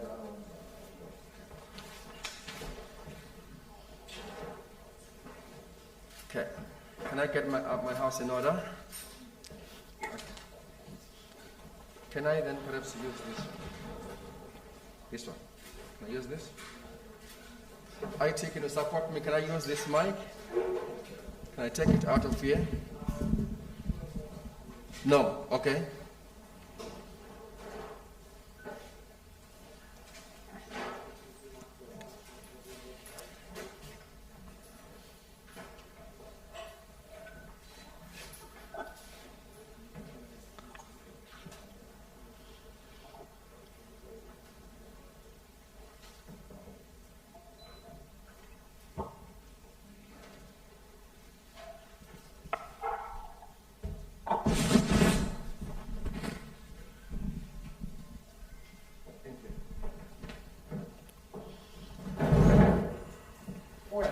Let's commence our discussion. It's really a very open discussion, which will then take cue from the different presentations that we have had this morning. And in this panel, I've got a mixture of private sector as well as government entities. And welcome my panelists on board. And I'll start off and kick off the discussion with private sector input. And I would allow Mr. Kutse, as well as Mr. Lobin and Ms. Mpome, just to briefly take us through their businesses. I mean, these three entities or these three companies, DeFi, Unilever, as well as Sumitomo, have been selected carefully to be part of this engagement. Collectively, amongst the three businesses, there is over 300 years worth of experience in KZN. These are companies that each have been in KZN for over 100 years, being resilient, building our economy. Now you are confronted with something that has never confronted your business over the past 100 years. How do you rebuild? So firstly, take us through impacts. Firstly, introduce yourself, and then take us through the impact that we have suffered, because all the three companies are by nature global multinational businesses with value chains across South Africa, across Africa, and also having clients even abroad. So a number of impacts and a number of areas that have been impacted in our businesses. So if you can just take us through, firstly, what has been the impact and how have you quickly responded to that as businesses located in our province? Thank you. I'll start with you, Mpumi. All right. Thank you so much, Guseni, for that. As you have said, that we have been in the province of KZN for many, many years. We are head office in KZN, obviously, for many, many years. As Unilever, we own 4 factories, all located in KZN, with 3 being in the Durban area, Phoenix, one in Pietermaritzburg. And of those 4 factories, fortunately, none of them were attacked at all during the riots. We are quite secured. We don't really have end products. But the one thing I would like to mention is that in our experience as a business in KZN, we've never experienced trauma from supplier perspective and from employees' perspective as well. Why am I saying that? We have factory workers who are physically present at work who work in the factory. Then we have all our back office or office employees based at home, with a number of them based in the township environments, Phoenix area specifically, which was affected. And during that week of the riots, we were impacted productivity-wise quite drastically due to trauma just purely from staff. If you then go to see what else was impacted on the supply chain perspective, we are a localized business in terms of our inputs, raw materials, and feedstock.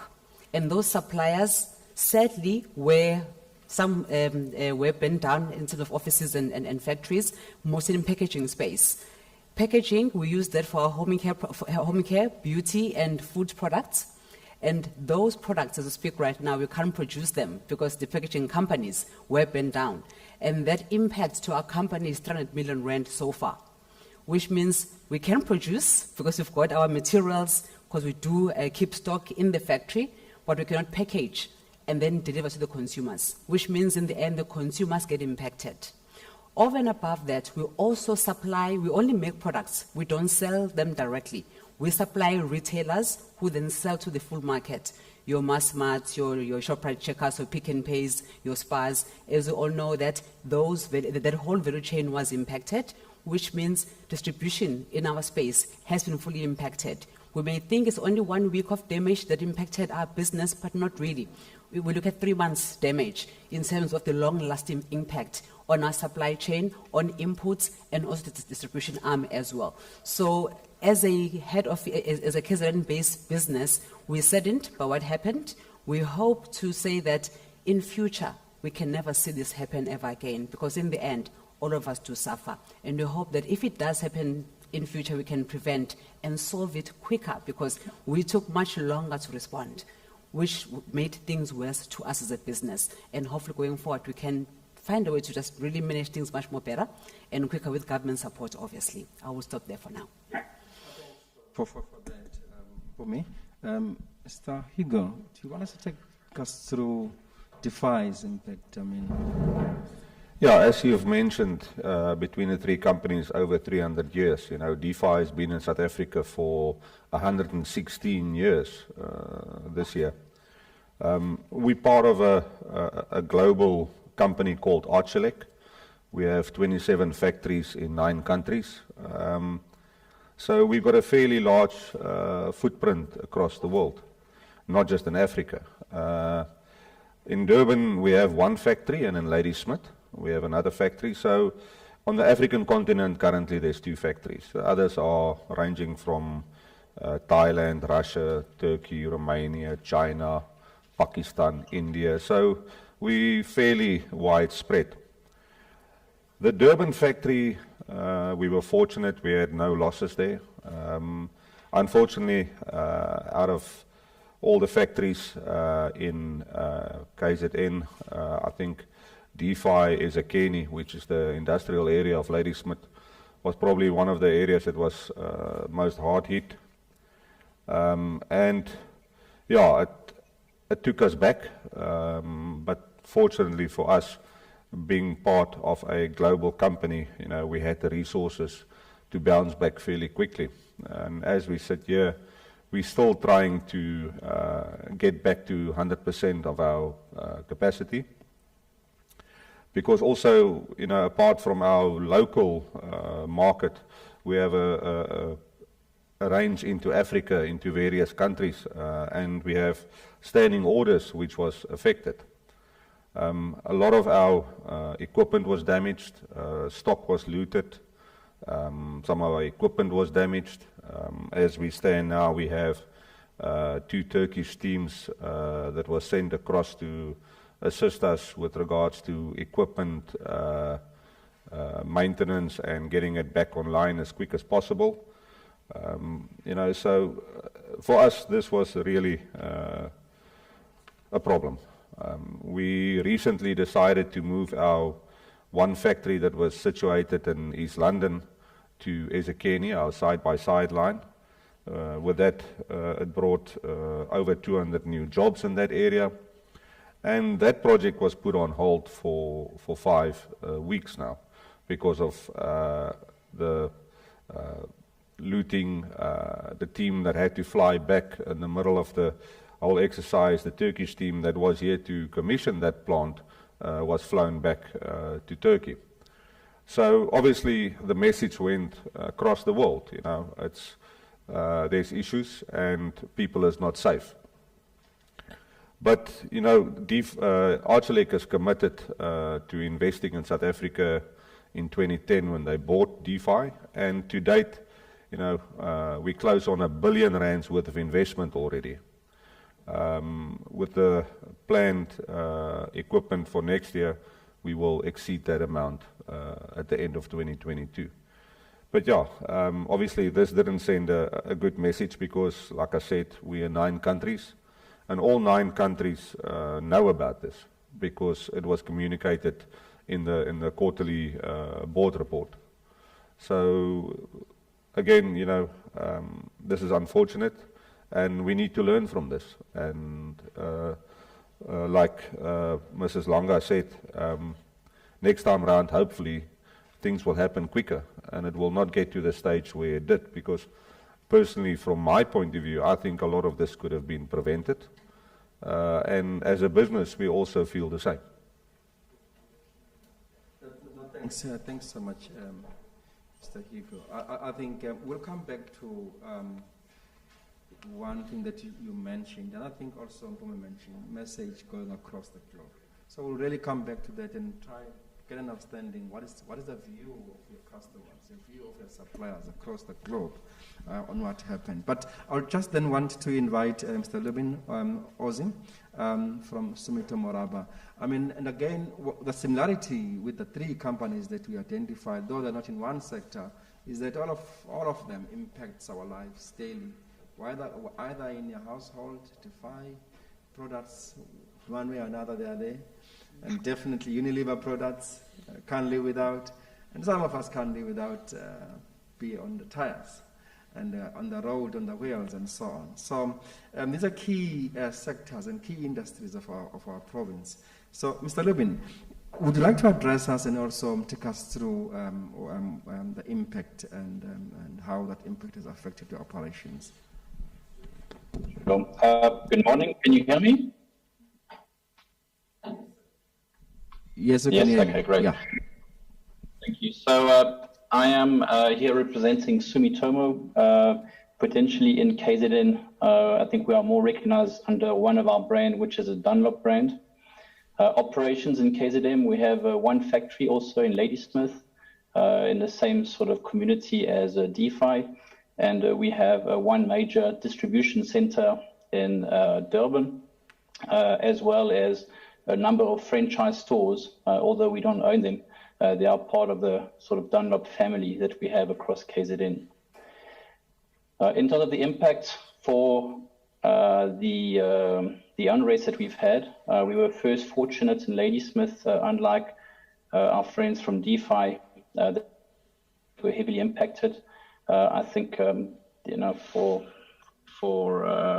lack of a better way of saying it, I think by the time that the unrest had taken out the stocks and the looting at DeFi, we had managed to get ourselves organized, and we were able to push back on a potential impact in our factory, although we were targeted at that stage. We were not so lucky in Durban. Our distribution center was completely looted. We were actually one of the first warehouses impacted. I remember I got the call at 9:15 on the Sunday night, the first Sunday where it all started. And we were only able to get access to that site about a week later. And pretty much there was nothing left. And both in terms of looting and also vandalizing the site was there. In terms of the stores that we deal with, 40 overall tire stores were vandalized or looted and all in KZN, or 37 of them in KZN, 3 of them in Gauteng. Out of these, we had 11 of our stores that were looted or vandalized. And sort of looking back at some of the activities and where are we now in terms of getting back on track, we managed to open within a week a temporary warehouse. And I have to say there, the support we have received from the business community in KZN was great in terms of securing a premises and finding people to work with to provide goods to our customers in KZN, thus, creating sustainability for them. So we were able to move very fast there. On the second one, in terms of the small retailers, this was a lot more concerning for us because you think about all the small shops, and now when you've had 90,000 tires that were stolen in KZN, you have potentially all of these small retailers, business owners that own 1 or 2 shops that now are looking at a substantially reduced income for a period of 3, 4, 5 months. So we supported them in terms of that Say No to Looted Goods campaign. We really drove hard ourselves, and we brought other tire manufacturers on board to that really Say No to Looted Goods. We created a hotline for people to report, and we had good feedback from the public in terms of giving us leads. And we worked very closely then with the police, who at that stage really gave us great support in terms of collecting all the looted products. And we have managed to gather some of these back and take them off the market. And the aim there really is about the sustainability of the small businesses and making sure that they can get through this phase of the next 3 and 5 months, because it's not only the time of the unrest, it's now all of these looted products out on the streets that will minimize their income earning potential in the coming period. We are working closely then with all of these retailers to make sure that they get access, they understand what measures from government is available to them, but also from our side to try and support them through this period, understanding, working with them on business cases, looking at payment plans and so on, to be able to get them through this. So that's a little bit where we were impacted in terms of our business. Thank you. Thank you, Mr. Lubin. Well, obviously, it's very clear that all the 3 businesses were heavily affected and impacted. However, it's pleasing to note that whilst there are still challenges, but the business operations have commenced, and also there are accelerated programs to restart and support your distribution networks and so on. I then want us to talk about this message going to the globe. I mean, obviously, you have customers, you have suppliers in the region of Africa and also in Europe, Asia, and across the board. What is the message coming through from across the globe about their investments and their loyalty into KZN and into your businesses? Are you seeing some disinvestments? Are you seeing some pulling out of some of your customers? Are you seeing lack of trust? Are you seeing the risk profile being raised by some of your business networks? What is the message that is coming through? Do you want to take us through, Mr. Vigio, first? The first thing when this happened, we are in the process of heavily investing in our Durban factory at the moment, and it forms part of a 2-year investment. Our thoughts was that our board in Turkey will obviously start pulling back on those investments. And that was something that we all thought. But after discussions, it was decided that we will continue. We will actually invest further into upgrading the plants with regards to security and that, to ensure if something like this had to happen again, that we will not be as exposed as what we were. So obviously that sends a message that there is still trust in South Africa, and that DeFi is here to stay. You know, we're a South African company, although we're not owned by South Africans, but we're a household brand, and we're here for the people. Well, as Unilever, from our perspective, really, we a global company, obviously, and the factories that are located in KZN supply not just only South Africa, we supply neighboring countries, all the way up to DRC included. So we really see opportunities for us to really be here, instill our growth. We have a growth plan in place to grow, and even localize suppliers. I think the one thing that I want to just probably highlight also is that when the harbour was impacted, it actually made us become much more aware for a more urgent need to localize all our suppliers, because we do import raw materials quite a bit. And if we have those sourced locally, when these things happen, you won't be as impacted, because there'll be no harbor, delays in the harbour at all. So for us, we want to now really drive, accelerate our localization plan. And I'm hoping that with government partnership, obviously, agricultural supplies, we do make spices, foods, soups and things like that. Those raw materials, if they can be sourced locally, will help us quite a lot in creating more jobs and growing the economy locally as well. Over and above that, packaging, some of that is also still imported. If you can also localize some of the packaging, it would help the economy of KZN to really grow quite speedily as well. So really, we are committed, we are staying. We want to find ways to localize a bit more of our offering going forward. No, thanks for that. I think that's very encouraging. Mr. Lobin, do you want to make your input? Yes, sure, thank you. I think in terms of commitment to South Africa, it is there that we've also been here for over 100 years, and you know, we have a key role that we see as a responsibility to the KZN region and to the communities we are involved in. I think the key, and I think Mr. Dlamini mentioned it earlier, you know, we shouldn't judge South Africa or KZN based on 1 week or 10 days. And we should really look at, you know, the longer span. But at the same time, it is a warning that, you know, we can't have a repeat of that. And as a Japanese-owned company, I think if you look at Japan, you know, Japan was built on the back of a world war and, you know, has had many events, you know, that it has built on, although much more environmental earthquakes and so on. So to build, you know, after a tough period is not something that we are not unused to. And it is, I think, a time where people come together and we can really build stronger and better. And this is really our outlook in terms of looking ahead. But with saying that, the commitment is very much there, but there's also an expectation, you know, from business as well as government that we learn from this and we understand what the real root causes are, and we start to make progress on them. Great stuff, and I think that's really encouraging. Just to understand that there are opportunities for localization that really are coming to the fore, but also to understand that there are also some growth plans that you guys are looking at implementing, and also we heard from Mr. Kuseni in terms of the growth initiatives or growth commitments that they have.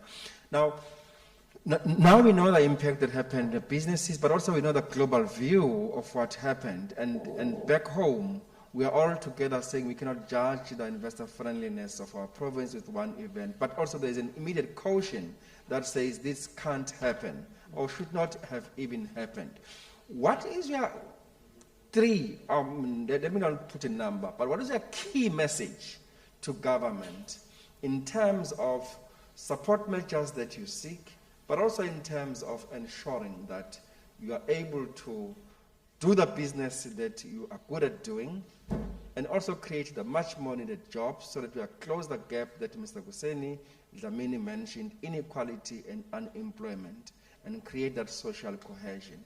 What is the private sector role in that, but also what support you require from government to enable you to perform what you're best at in terms of production, industrialization, job creation, and so on. Pumi, you want to lead the pack? Fine. Okay, go. I'll Thank go you. first. I think the one thing that we are here for as a business, we want to localize, we want to grow employment, we want to contribute to the economy of South Africa and find a way to really support its development through localization as well. We do build world-class factories, which means we skill local youth, we skill local resources in how we do things. I think from my side, in terms of what support do we require from government really, we need government to address the urgent issues that are on the ground. The inequality issue is a problem to the country. You cannot have more than half of your youth in the country unemployed. It is a ticking time bomb. They are young, they're energetic, they need to be kept busy with something, and if they're just sitting doing nothing, it's only a matter of time before crime escalates to out of control because they're trying to survive. So that is one thing we must really try and really pay attention to. Secondly as well, is what are we doing as a government to grow the informal sector as well? In our expertise, we are in many countries in Africa and globally as well. The one thing that we tend to observe in other countries is that the youth, even though they may be unemployed formally, they have things that they're doing. They are whether making or selling something.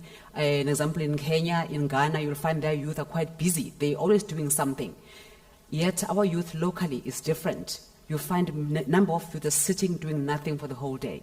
So we've got to find a way to address that issue because there's something that we're not doing right somewhere, somehow. I can't say what it is exactly. That must be addressed. Supporting business going forward really for me is before the riots happened, there were prompts that were given by many people saying that it's going to happen, it's going to happen, it's going to happen. When you hear such messages, such alerts, they rather really go extreme and prepare for the worst than sit back and say it's not going to happen. Because what happened here, we were caught off guard. We thought that it's not going to happen. When it happened, we now scrambled to try and find a solution when it was too late. Let's be close to the ground as government, hear what our people are saying to us, act promptly when there's a need to act. That's what I would say the support is required from our side. Oh, that's really mouthful. Mr. Kutse? Look, recently we had some interaction with one of the neighboring countries, Department of Trade and Industry. And I'll be honest, looking at what they do to get business and how to retain business is, in my mind, a lot better than what South Africa does. I think your question with regards to what must government do, I think government must start protecting local production. We're competing against the rest of the world. We have to box with our hands tied behind our backs. People can drop products in our country which is not compliant. They drop products in our country even as partly built up with reduced labor costs, where the South African companies that's been around for hundreds of years is complying to all the laws of the land, whether it's labor, environmental, all of that. And I think it's time that government look at the local producers that's been around for a while and partner with us to grow further. Because if at the end of the day, I think over the last 100 years, we've proved that we want to be here. We as a company, like I said, 27 factories worldwide. It's like a Toyota and a Sumitomo. We can also import, but we prefer to be here. We prefer to be part of this country. Great. No, I think that's really great. And then Mr. Ozo? Yep, thank you. So I'll touch on a few points. I think a few of them have been covered already, and I'll try and touch on expectations from government, but also I think what private business can do. I think the safety is a key one. Safety of people, assets, transport, but also very importantly the schools, which was, I think, very disappointing what's happened to them, not only in the unrest, but also during the COVID lockdown period. And I think there we need to really use the information available to us and really be smart about it. In terms of business, we also need to now create this sort of business community security committee. I know in Ladysmith, actually with DeFi, we are venturing on that, not only to protect our businesses, but also the communities around us, and working closely then with the police to fully utilize the resources available to the community going forward. So I think that is the safety is a key one. And that's really not so much in the economy, but really a basis to allow businesses to come in. I think without this, the foundation is not there that we can build on. The second point I was also mentioned that inequality and unemployment, I think this is well documented. What could have happened is something of the past. What is important is to eradicate the corruption, to build trust, and to really, use the funds available towards creating employment, towards creating local manufacturing, and to really supporting that piece. And there, in terms of private business, I think the key there is for us to really strive to become more competitive and to show that manufacturing still has a place in South Africa and can still be competitive globally. And I think if we can do that, we can really become, we can attract a lot more and drive employment going forward. And I think we have not been able to do that because we haven't received the right sort of safety, the right support, and we need to really relook at that. The education, I mentioned that earlier about safety of schools, but I think also the overall education is a challenge, and I think this is a future of business, this is a future of the economy. And I think not enough is being done on that side. Again, I think private business need to look at themselves about how they are contributing there and how they are involving their staff in tutoring or really supporting the different schools that is there. The last piece that I'd like to mention, although it's got nothing to do really with the economy, but I think it's key to the future, is really this, understanding what is right and what is wrong. I think I've spoken myself to a few people that were involved in looting during the unrest period, and it's clear that that line has become very grey, and we lack really, people to look up to at the highest level in South Africa who can really, make it very clear what is right and what is wrong and get rid of the grey lines. And I think that people need to have that to look up to so we can really drive an economy based on the right fundamentals going forward. And equally there, I think that private business have a big role to play. I think, we have let labor laws make things grey. We have let the way we handle our businesses also move towards a grey area. We need to become very clear about, what is right and wrong, stand for the right principles, because at the end of the day, the right principles is what you can build sustainable organization on and sustainable economies on. Yeah. No, thank you so much for your contributions. And I think your contributions touches on a number of issues, spanning across production and local production and localization, growing the local and protecting the local production and local businesses, but also then moving across even to humane principles, knowing the basics, what is right and what is wrong. And that's very important in doing business, but also as a human being and how we live together. I think we have taken stock as government in terms of all the things that have been mentioned here. They are being noted. Now, I would like to bring the colleagues from government now, because this is more around partnerships between public and private sector. September Sangweni, Mr. Mzwabantu, Daimane, and Ms. Gobi are all on board to try and, as they were listening to the views and opinions from the business or private sector in terms of what could be done best, I think they will then try and respond to some of these issues whilst they also indicate what are the offerings from their respective government entities in terms of supporting businesses. Let me commence with you, Mr. Temba Sangweni. Just introduce yourself briefly and then try and respond to some of the issues that have been raised by business in terms of how government can support them obviously within your own sphere of influence from IDC, and also any other areas where you think we could support private sector and ensuring that we grow our economy together. And then perhaps I'll then also immediately, Mr. Daimane, you will follow through, and Mr. Molai will also follow through in that particular order. Thank you. Thank you very much, Mr. Ngam. I think from an IDC perspective, the biggest thing for us is to make sure that as we go through this path, that we really do find ways of creating an enabling environment. And in a funding institution environment, for us is to be able to deploy capital to clients that require funding at different times, and to be able to provide instruments and structures and solutions that really speak to multiple things that our clients look for. So that they are able then to use the capital that we deploy into the economy, and then be able to employ people and create opportunities and be able to export as well and access different markets. So that's the first thing. And for the purpose of what just happened in KZN and Gauteng, I think for us, the ability to recover as quickly as we possibly can is excessively critical. And I think from an IDC perspective, we've recognized that it's all hands on deck. And our first point of call is to make sure that we really have a full understanding of different client requirements so that we're able to solution differently for all those clients. You'll realize that the submission that was presented earlier deals with multiple disciplines from a funding perspective, purely because we recognize that clients are different and clients are not necessarily the same.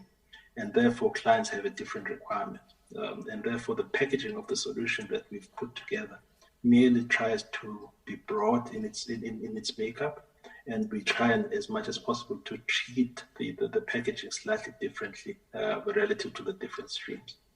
Now, in terms of partnership with private sector, yes, indeed. From an IDC perspective, the biggest thing for us is to make sure that we create an environment that is enabling. We create an environment that seeks to create new ecosystems. And we also create environments that really bring about the transformation that is required in this country. And I think part and parcel of the anger that sits at the belly of our country is a sense that there are certain communities or certain sectors of our communities that are in many ways being left behind. And the question is, what do we as government agencies do to really enable the economy to an extent where we bring everyone along the journey? And I think we do it in part. We do get it right sometimes, but in the main, I think we might have gotten it wrong to a large extent. And some of it might sit in the framework of how our economy in broad terms is being constructed. And I'm not sure whether it was Liband who spoke about the need to protect industries that we have. Sure. I think that there is definitely a need to do that. And perhaps we need to think about how we do that. At a superficial level, it's doable, but it needs all parties, government agencies, ourselves as funders, corporate, everyone must come to the party. So there is a part to play there. Now, in terms of creating sustainable economies, I think the biggest thing is about, in the main, collaboration and our ability to partner and be able to pool resources and build a base that speaks to multiple things. In the South African context, we always speak about a small medium enterprise, a small medium enterprise platform that has the potential really to grow. And the challenge that we need to solve for as funders is how we enable in that space and how we bring different parts of what SMMEs require, because funding is just one pillar. There are certainly many other things that SMMEs require, including things such as, for instance, access to markets, including things such as, for instance, the ability to source material from multiple destinations, some locally, some internationally, and how do we enable that? And perhaps part and parcel of the question that we will need to answer in the long term is the issue of protecting those bases and how we tax in those spaces, and what kind of rebates we offer, and what kind of support we give to the small medium enterprises. Sure. So it is in many ways a package, as opposed to just a single offering. So that's the one. Going forward, in closing, I think part and parcel of what we also need to do is to look beyond today, to look beyond the current circumstance that we have. And I think we need to move to a space where we start thinking about our country in terms of 20 years from now, 25 years, 35 years. What kind of a skill and labor do we really need? What does the fourth industrial revolution mean, and what are the implications? And how do we enable in that space? So the conversation really should in many ways go into those areas, I think. And I think we as funders then have to look at how we enable in those spaces and how we bring all stakeholders into confidence, and we create an enabling environment that speaks specifically to that. I hope I've answered pockets of questions. No, thanks, Themba. I think you've really covered most of the areas that have been addressed and also indicated through the discussion with the private sector. Mr. Daimani, perhaps if you can just focus your response really around NEF or the National Empowerment Fund support, especially to localization issues that came very strongly in the discussion here, but also on building very resilient SMMEs that will be able to support the value chains for the conglomerates. If you can just address your speech around that, please, Mr. Daimani. Thank you very much, Program Director. Good day to everyone who's part of this session. So, Program Director, as you've introduced me, my name is Mzi Daimani from the National Empowerment Fund. So, the NEF has got a portfolio of over 1.4 billion rand in KwaZulu-Natal. Now, listening to the speakers that have been talking here, we're very encouraged to hear that the private sector and especially the conglomerates I would like to stay within KZN because we also believe that it is one of the economic hubs of the country. Now, if we can just zoom in then in terms of the support that the NEF is providing during this time, Ms. Mangole, when she was presenting, passed on the support that government has made available for businesses, and she did indicate that there's over 3.7 billion rand that has been set aside for this intervention to assist with the impact of the riots and the unrests, and 250 million rand of that coming from the National Empowerment Fund. So the NEF, in terms of the support that we provide funding of up to 10 million rand to businesses, and the support we provide is coming at interest-free. There is no interest attached to the funding, and we do provide moratoriums of up to 24 months to businesses, because what we're saying is that we, as part of government, we're going to have to provide solutions that are going to actually recognize the impact that these unrest have had on the businesses, especially the SMME and other businesses. We support businesses both on the retail side and in the manufacturing side. And I was particularly encouraged listening to Unilever and Dunlop in terms of the support that they are giving to those types of businesses, because we really need the support of the private sector. And we've got currently more than 40 people from the National Empowerment Fund that have been deployed to KwaZulu-Natal over the next few weeks. They are already on the ground. We are busy working on those kinds of projects. We actually have credit committees that we've set up that are sitting twice a week in order to approve these transactions. So for us, really, it's business unusual. We need to ensure that we deploy the assistance on an emergency basis, because we've seen it even in our own portfolio. We've got businesses that we've supported in the past that were affected.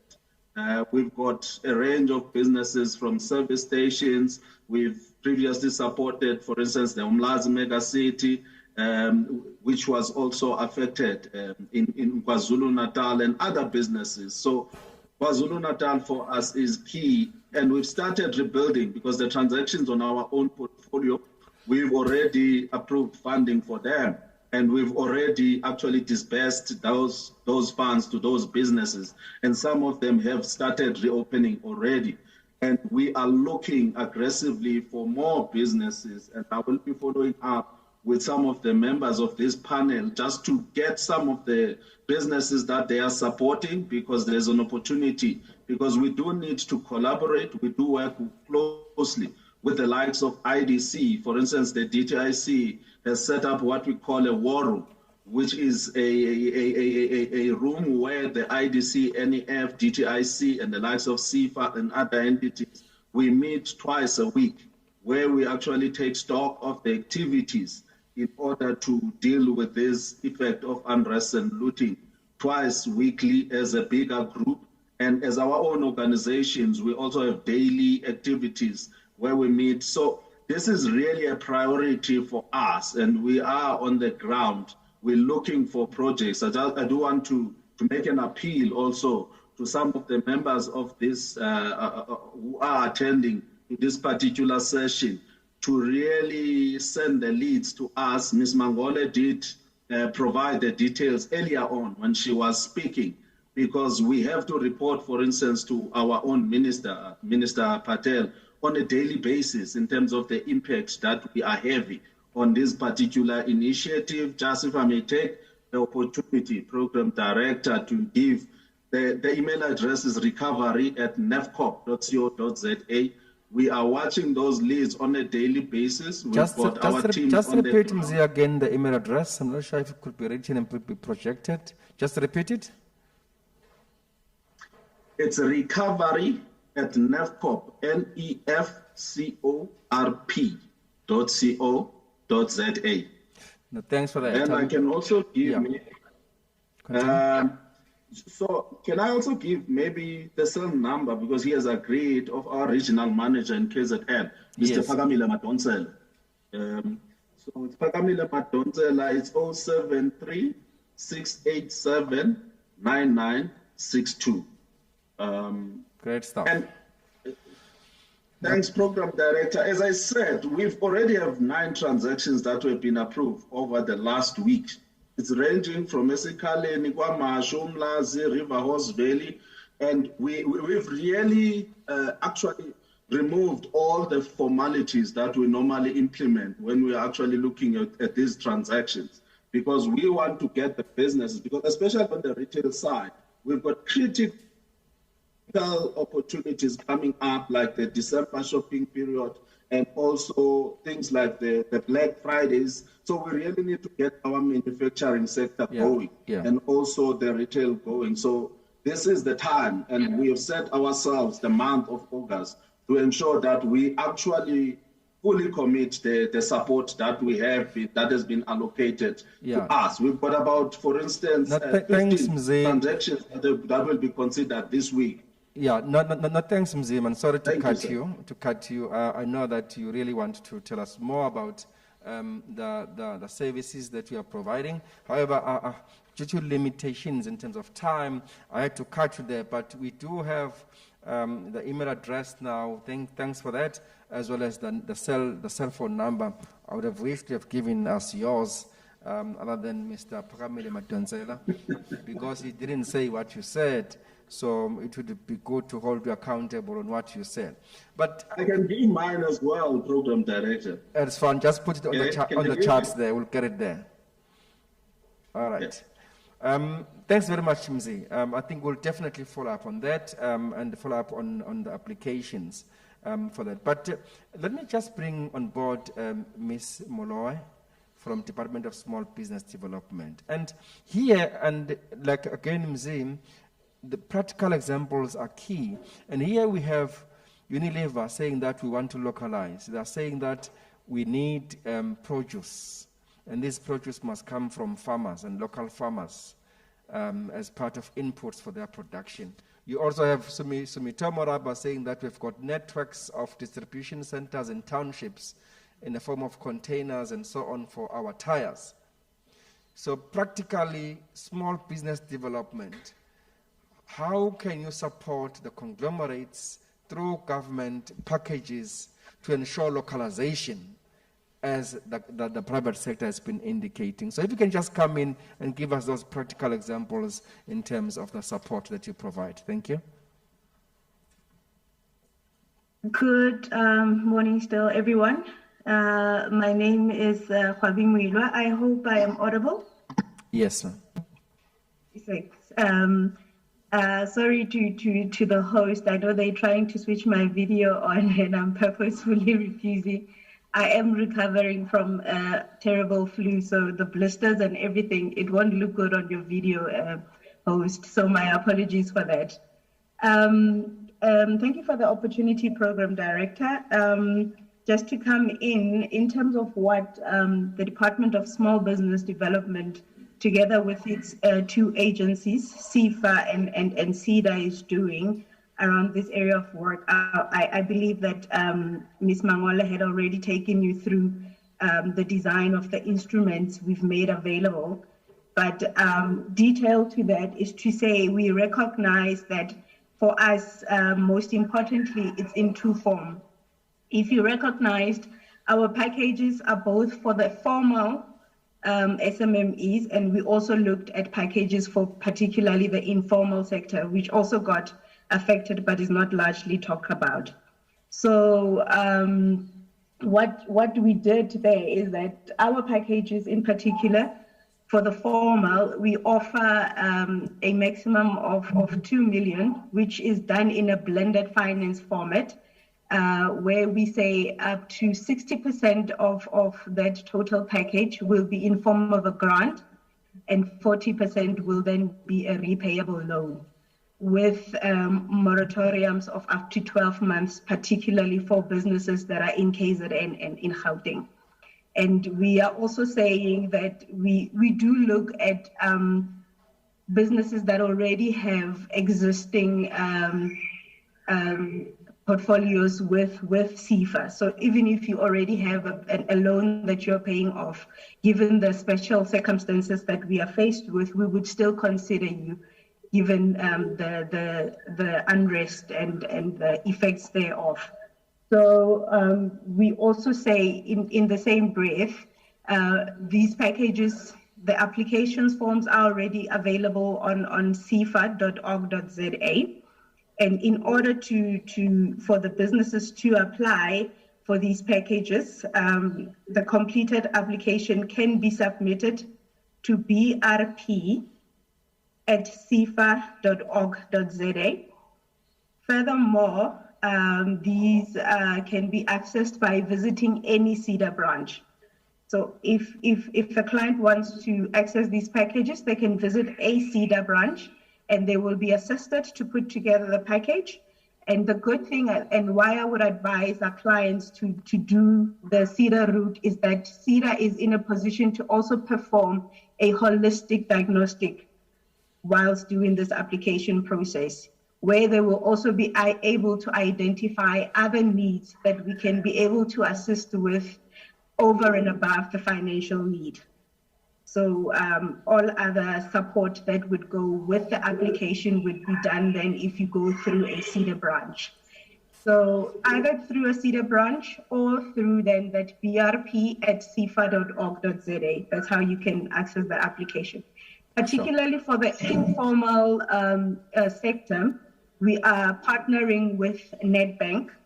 So an informal business who has been affected in KZN can visit any Nedbank branch to apply for assistance, or they can also go through, if they are a member of an association. Nedbank does work closely through an arrangement, a tripart arrangement with CIFA, Nedbank, and the associations, where bulk applications are accepted from the associations. And in terms of what we are willing to look at, it's anything from working capital to assets to delivery vehicles. So all of that will be covered in those packages. Sure. What you ask, again, Program Director, in terms of, we do have a localization strategy that we've been working on tirelessly. And we are now currently looking at local farmers and producers, and we are in a process of also assisting them to getting their products listed with the major retailers. So that is also on work that is being done by the department. No, thanks very much, Ms. Gobi. I think you have covered a lot of ground in terms of your support for both SMMEs and informal traders. I think we got the email address. Thank you so much for that. We will definitely be making a follow-up in terms of that. Then perhaps now, I think the key message from the government department is that it's really not business as usual. There are accelerated programs to support businesses, but also people are on the ground. It's not, the forms have been redefined to ensure that there is no cumbersome and very tedious processes of application and so on, and that is encouraging to hear. So we'll definitely be following up in terms of that. Let me just get back to my audience. Are there any questions that you would like to pose to the panelists? Then if there are no questions, then I would like to thank the panelists. Thank you so much for your input and for your insights sharing with us. We'll definitely be putting together, in terms of all the issues that have been raised here, some kind of response and test it to our recovery plan to ensure that we are responding to some of these issues, because they are very critical to us as government. As we progress now, thank you so much for your participation, and thank you for the engagements. You can take your seats.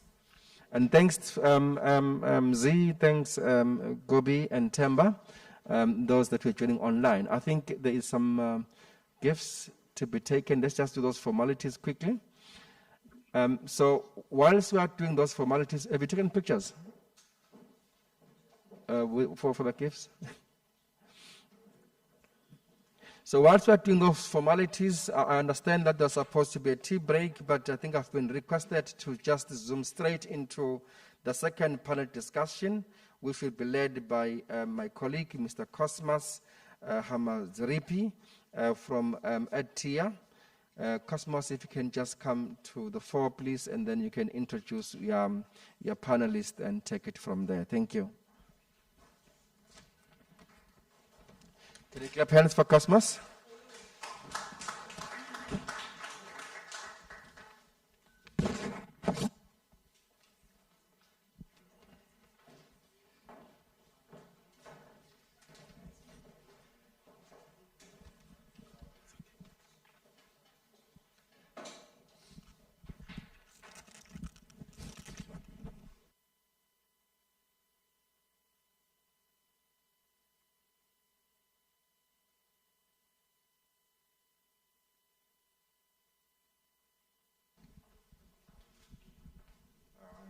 Good morning, distinguished delegates.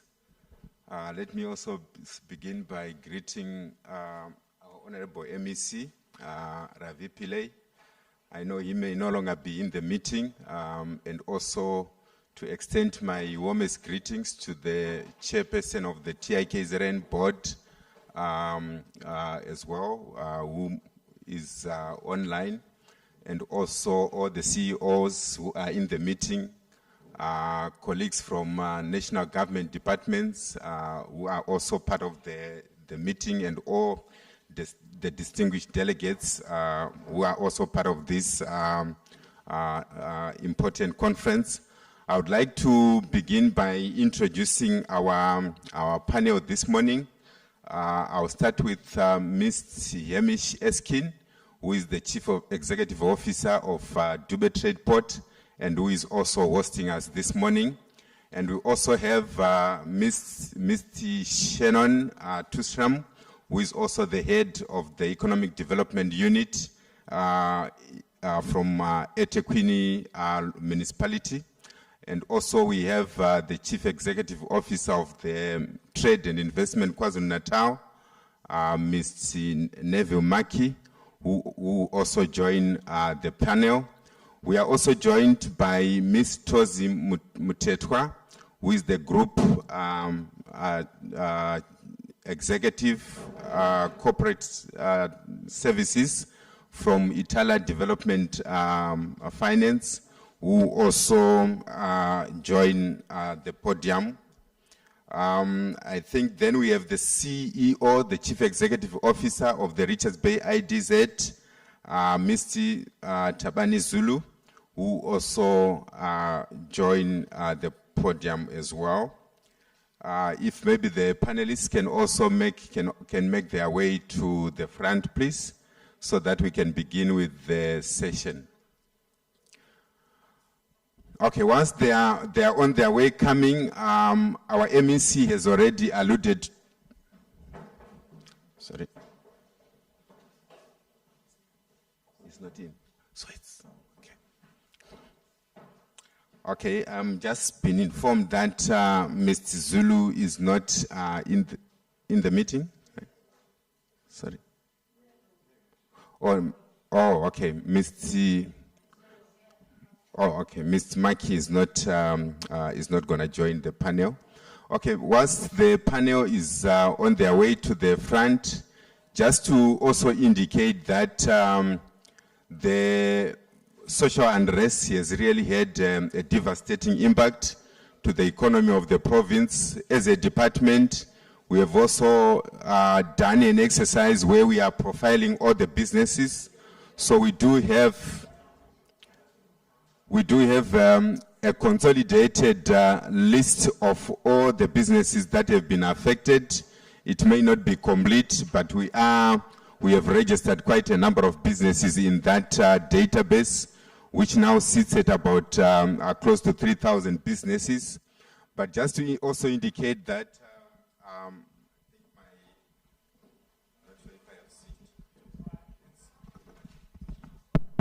okay.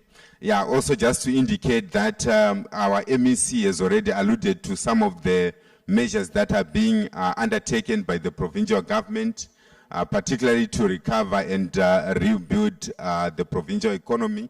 And also the national departments have really gone to a large extent in alluding to a number of measures that are also being undertaken.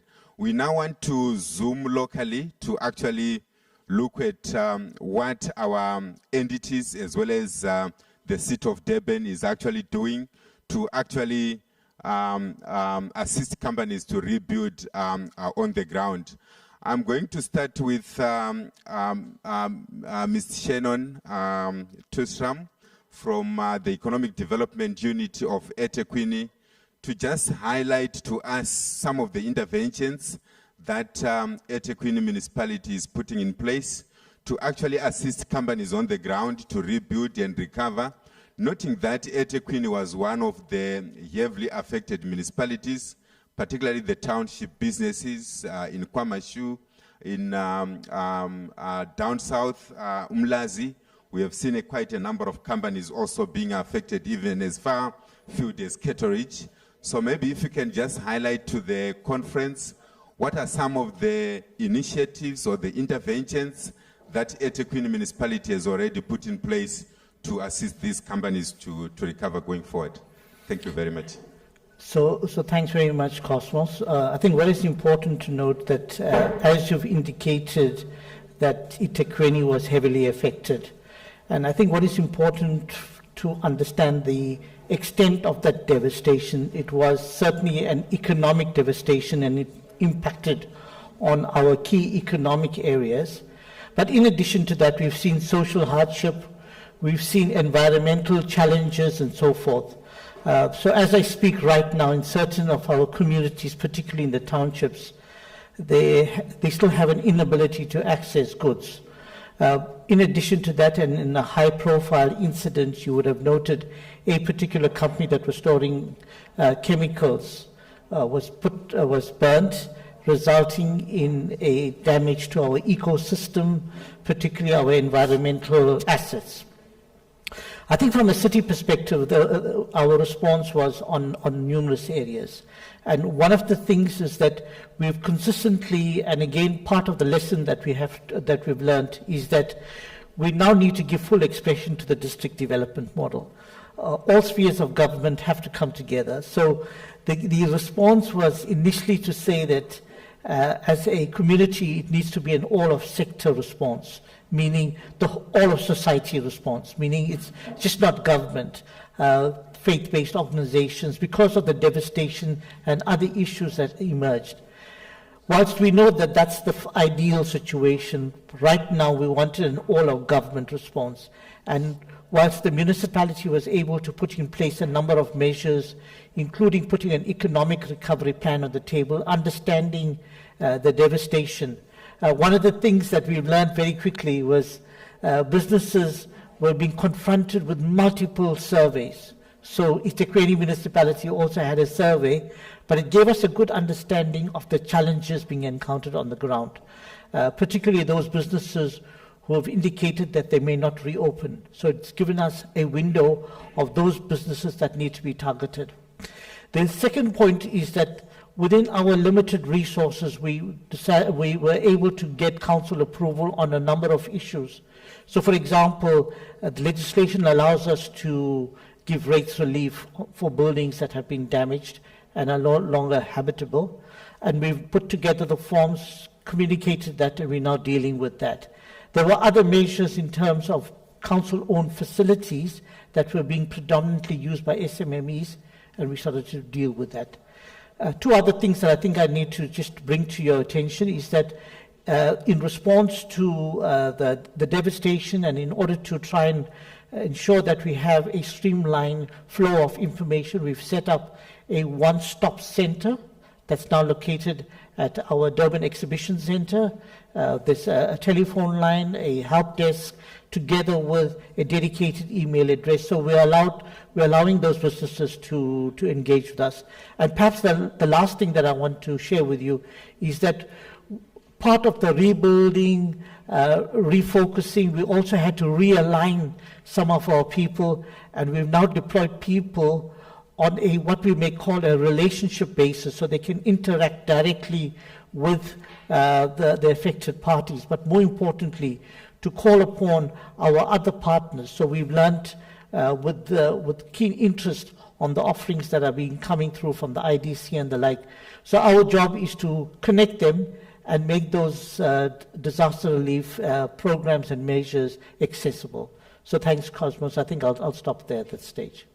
Okay, thank you very much, Shannon, for the remarks. I think I'll come back to you on some of the other measures that I think are also quite important in as far as business is concerned. I know you've also recently put in place a plan to assist businesses. But let me hold on that and maybe come to Hamish, the CEO of the Trade Port. Before the social unrest and also before the pandemic, ETP was actually a hive.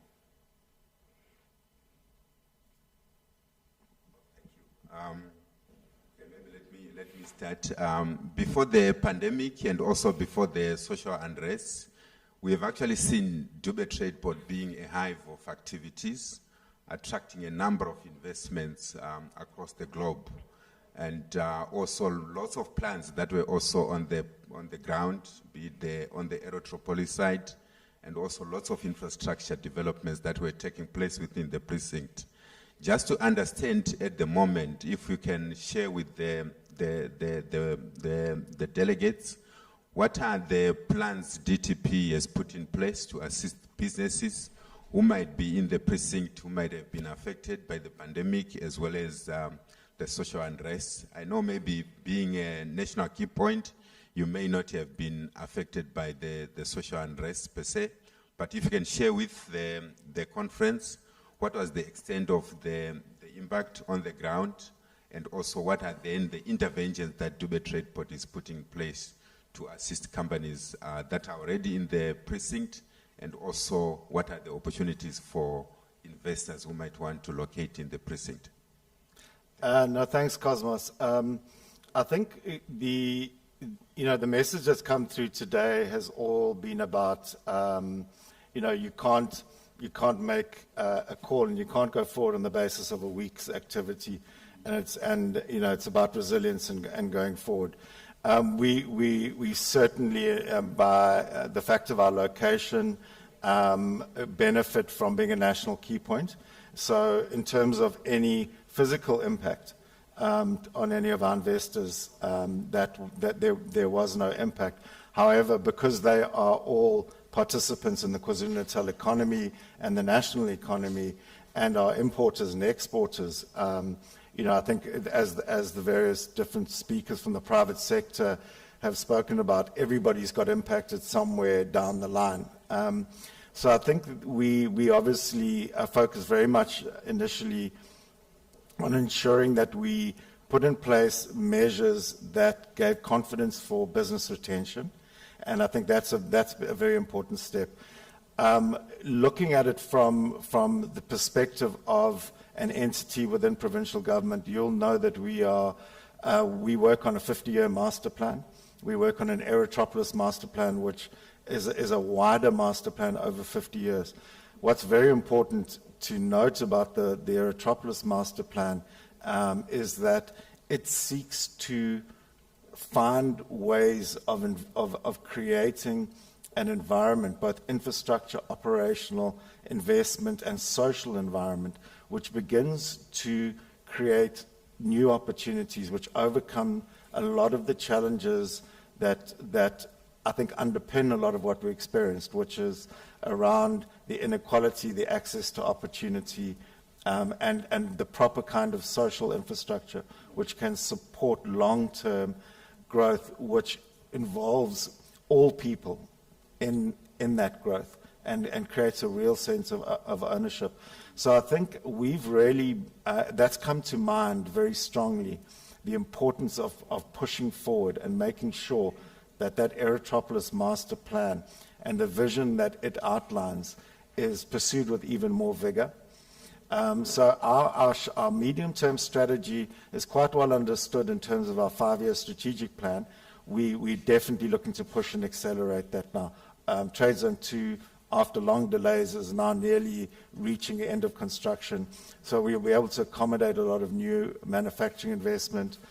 We're hoping to be able to capture into that in the categories of investment we look for, certainly some of the localization that's been spoken about by the other private partners. And I think we provide an ideal location for that because we do a lot of ready builds, so it's much quicker for people to come in and find an investment location at Dubai Trade Port. So we must accelerate those efforts. We must accelerate the efforts to ensure that we give confidence to all of those investors, from the very small SMMEs that come into our mini factories, for the investors that are in our logistics facilities, all the way through to hopefully the increasing number of new manufacturing investments. And maybe to end off, I mean, in the midst and just as we tail-ended from the crisis, one of our more significant investors gave us a call, and I was expecting a sort of a difficult conversation. And they actually had the call to say, look, we're just calling to say we're doing a second phase. We want to do a third phase. And hopefully those 2 phases will lead to a 4th phase. And they took us into their confidence about how they want to grow their business at Dubai Trade Port. So I think, there are those companies, there are those businesses that see the long-term vision for the province and see the strategic nature of being in KwaZulu-Natal. And we need to find a way of working with them and supporting them. Thank you very much, Yemish, for those remarks. I will also come back to you around route development, noting that the aviation sector has also been growing in the past few years. But I will come back to you on that one. Let me, I think we have heard enough of gentlemen voices. Let me talk to Tozi now. Ms. Tozi Mtetwa from Itala Development Finance. I think as a result of the social unrest, Itala industrial estates were actually some of the heavily affected across the province. I know Itala the IDFC owns a number of industrial estates around the province. Just to understand from you, Tozi, what is the IDFC doing to make sure that we fast-track the rebuilding processes, particularly for companies that where their buildings, their infrastructure were affected? What are the plans on the ground to make sure that we assist those businesses to come back on their footing so that they can re-establish and rebuild? Thank you very much. Yeah. Good morning. Thank you. Thank you very much, Cosmos, for the opportunity. So Itala Development Finance Corporation is a Schedule 3D entity. So we essentially operate 3 businesses. The 2 of our businesses operate from within the group, meaning the properties business, where we own over 1.2 million square meters of property in KZN, meaning we are the second largest property owner, second to the province of KZN. And we own 3 industrial estates as well as 21 shopping centers. So you will understand the magnitude of the damage that we experienced during the events of the last, 4 or 5 weeks. The second of our business within the group is our business finance business, which is our SME financing business, where we have in excess of about 500 or so SME clients. There we were not so hard hit because only about 14 of our clients were affected by the events of the last 4 weeks. And it was surprising that it was just 1 week's event with such hugely negative impact. I just want to quickly touch on the third business before I come back to the properties business, which is really at the heart of our recovery strategy. The third business is our subsidiary, so we run that business as a subsidiary, which is Itala SOC, the banking side, where we run our retail banking operations under exemption from the Prudential Authority. So in Itala SOC, we run normal banking operations, and they were affected because some of the branches were vandalized, and some of the ATMs were vandalized as well. So let's come back to the properties business, where the largest impact was felt. So of the 3 industrial estates, I think that's where we saw the really biggest impact, where the 3 of them were obviously impacted. In Isitebe, for example, one of our clients who rents 2 of our largest factories had one of his factory burnt, and the factory was not only burnt. Prior to the factory being burnt, the looters came in, removed all the machines, and these were newly installed, almost like the new techno-heavy sewing machines, and he supplies garments to the national retailers, clothing retailers. And after removing those machines, the factory was then burnt down.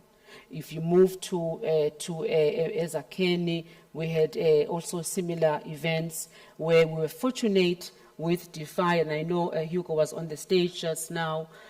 We traveled, in fact, to Ezakeni the first Sunday that we were able to travel out to be with Wayne, the operations manager at DeFi, and saw that of the 16 factories that they rent out from us, 13 of them were looted, and I think the numbers were over about 100,000 units were impacted. Fortunately, the property wasn't burnt down, and fortunately the core part of the property, which is the manufacturing side of the property, was obviously protected. And then we have the third industrial estate being Madadeni Industrial Estate, which is the smallest of our 3 estates. About 4 of our factories there were burnt down. We have mainly Chinese CMT operations there. 400 people are sitting idle at our gates currently, looking for employment, the very people that were employed in those factories. Absolute devastation.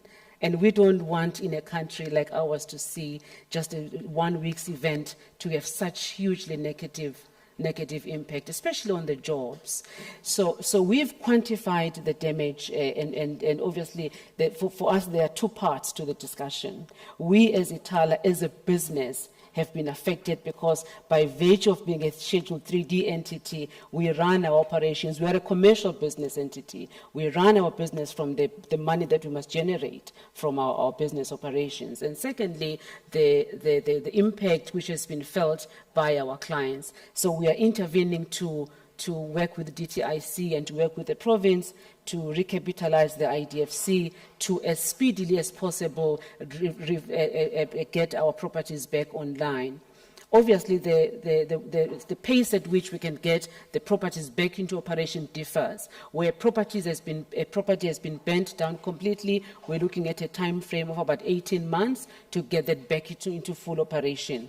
If the vandalism has been not of such a large scale, between 6, 9 to 12 months, we can get back into operation. In one of the properties in Ezakeni, for example, there was a small incident of broken windows, minor things here and there. We were able within 2 weeks to fix those issues because we do have contractors in place to do those, those minor works. But we are working hard around the major works to get the majority of the larger properties back up, not only for the benefit of our clients, but also for us as a business, because for our own sustainability, we need the properties to be in full operation. I think the other big issue is what we've been working on with the DTIC. So the DTIC's SEZ's program, an industrial parks program, has hugely supported the IDFC with the revitalization of the industrial estates.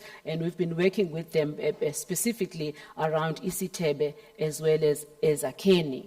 In Isitebe, we've been working on, and they've recapitalized us to work on the fencing program, on working on the lighting program, as well as the re-roofing program.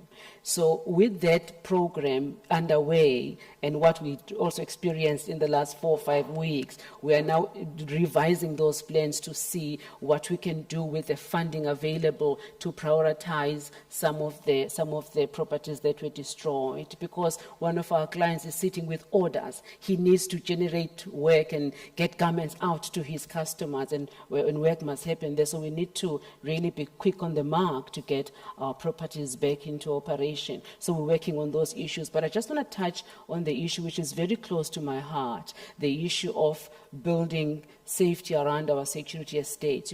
Wayne at DeFi said on the Thursday during that week of the dark week in our country, he said there may have been, or could have been, between 10 to 15,000 people just hovering around the estate, busy with the looting, etc.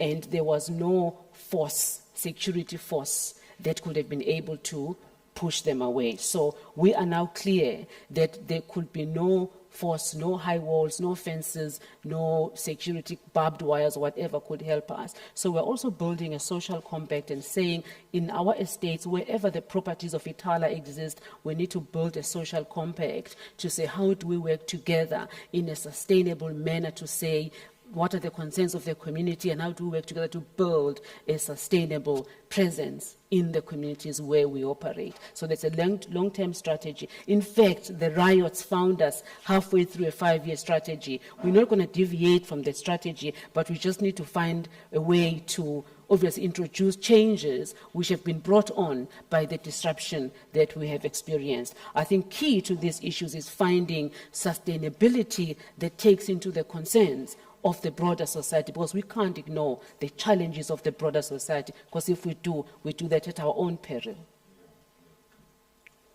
The issue of social cohesion is really paramount to this entire discussion. And I think going forward, as part of the rebuilding efforts, we also need to rebuild social cohesion, making sure that businesses and communities around our estates and around the industrial areas, they coexist in a harmonious way.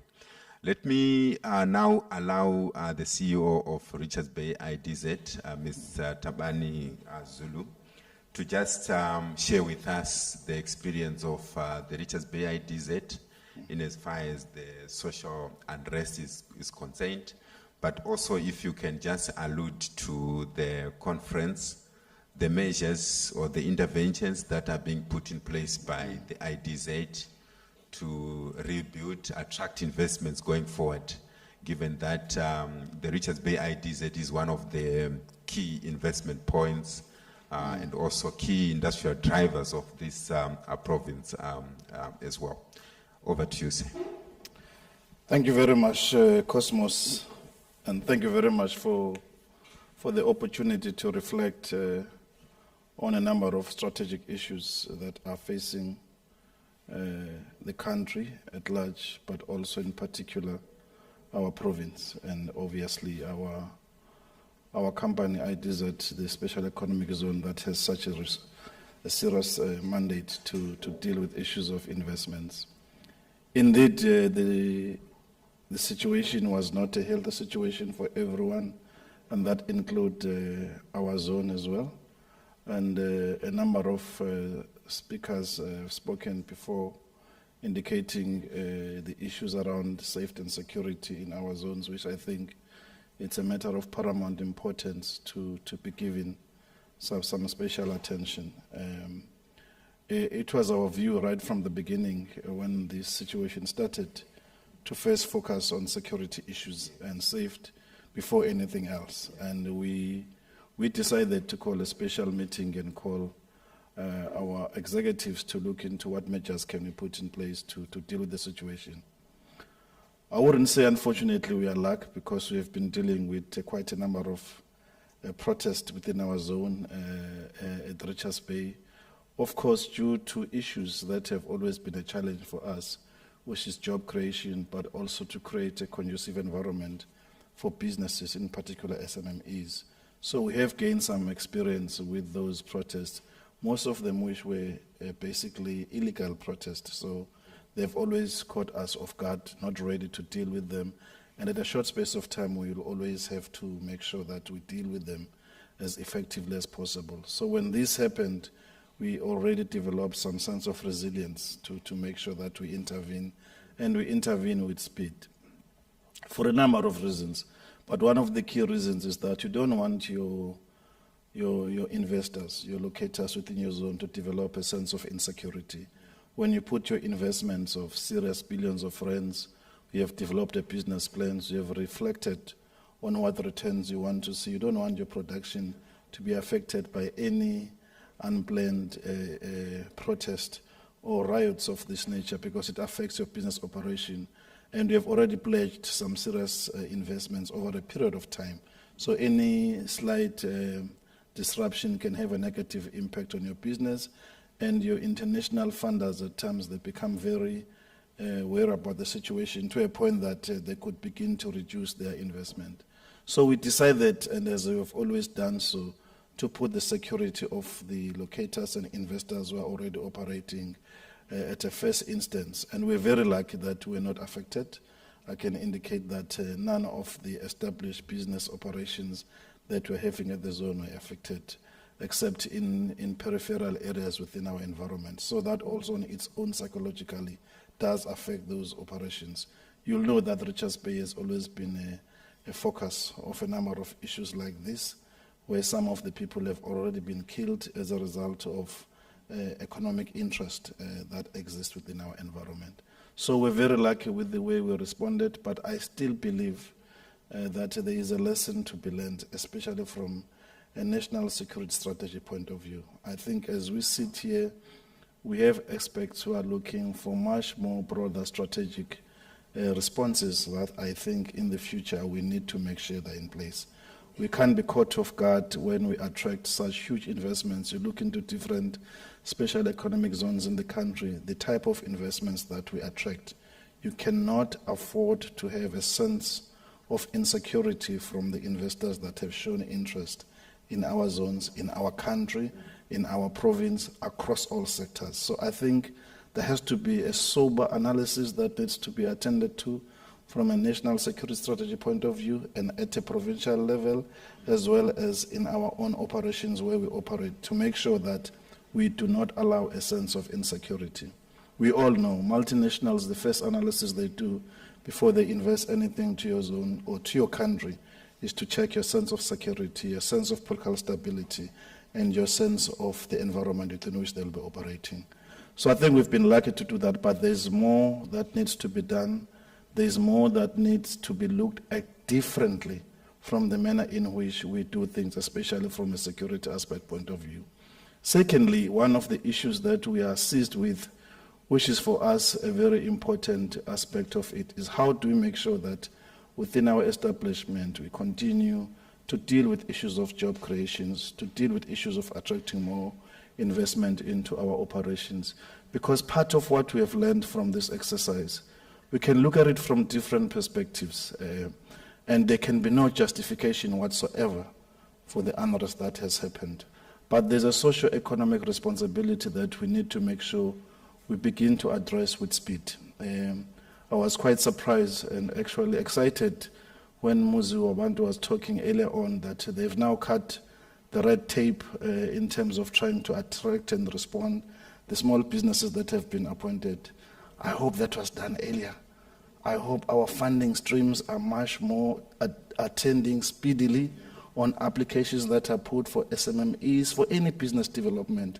I think we must change the culture of doing business because I don't think we have the luxury of waiting for another year to address issues that we should have addressed even before the unrest. So there's a very strong socio-economic aspect that must not be lost in our analysis, because if we do so, we'll work on a short-term strategy, which is fundamental to be done. We can't just do nothing, but we've got to have a much more deeper long-term strategy. How do we speedily make sure that SMME's job creation opportunities with those investors that we have already identified are seized and implemented with speed, so that we don't wait for another different matter that could also ignite the same thing. It happens again, then we go back to drawing boards. So for me, there's a lot that we have learned at our strategic thinking, which I think collectively we need to begin to look at quite deeply in even our systems. I know, for example, from other business forums, in the meeting we had with them, they expressed the frustration they're having in accessing funding for the business they want to do with the international investors that we work with. As a result of that, at Richards Bay ITZ, we have developed what we call enterprise development. Our focus is twofold, mainly skills development in preparing for the SMMEs to participate in various projects that are coming. The MEC earlier on spoke about the two projects that we have, which is Velma and Nyanza Light Metals. But the fundamental question, have we made our local SMMEs ready to participate effectively in those projects? At different phases of implementation, what will be their role? Who will be funding what? How do we make sure that the skills they have will be relevant for those projects focusing on different things? And at times we lack on that focus, and when projects are starting to operate on the ground, our local people are not ready. They don't have the requisite skills needed for the particular projects on the ground. And worst part of it, they don't have the meaningful funding to participate meaningfully in those projects. So in our enterprise development strategy, we are trying to address specifically those issues so that it doesn't become a pipe dream to participate without relevant skills, without funding mechanisms being speedily attended to for them to participate in those issues. That's an approach moving forward. We have taken it even before this unrest, but we're trying to expedite it now, because when locals are involved in any business activity, when we talk about inclusive growth, that's when they'll protect what they benefit from. But they can't protect something that they have no benefit whatsoever on it when they've availed themselves to do so. So they become your, if you may put it last way, a psychological security network that you have at your disposal, because they are part of an inclusive growth in those businesses by meaningfully participating. You don't have to bring the police or the soldiers to do that. They will be protecting what they are part of, what put their bread on the table. So if we achieve that, in a way, you are also addressing a security issue without necessarily putting a physical force. Thank you, Cosmos. Thanks, Tabani. I think you have touched on one important area that I was also going to come to around small business development, enterprise development. I'm going to ask a question that is cross-cutting that I think anyone can respond to. But if you look at the MEC speech earlier on, it spoke about the issue around township economic development, in fact, township as well as rural economic development.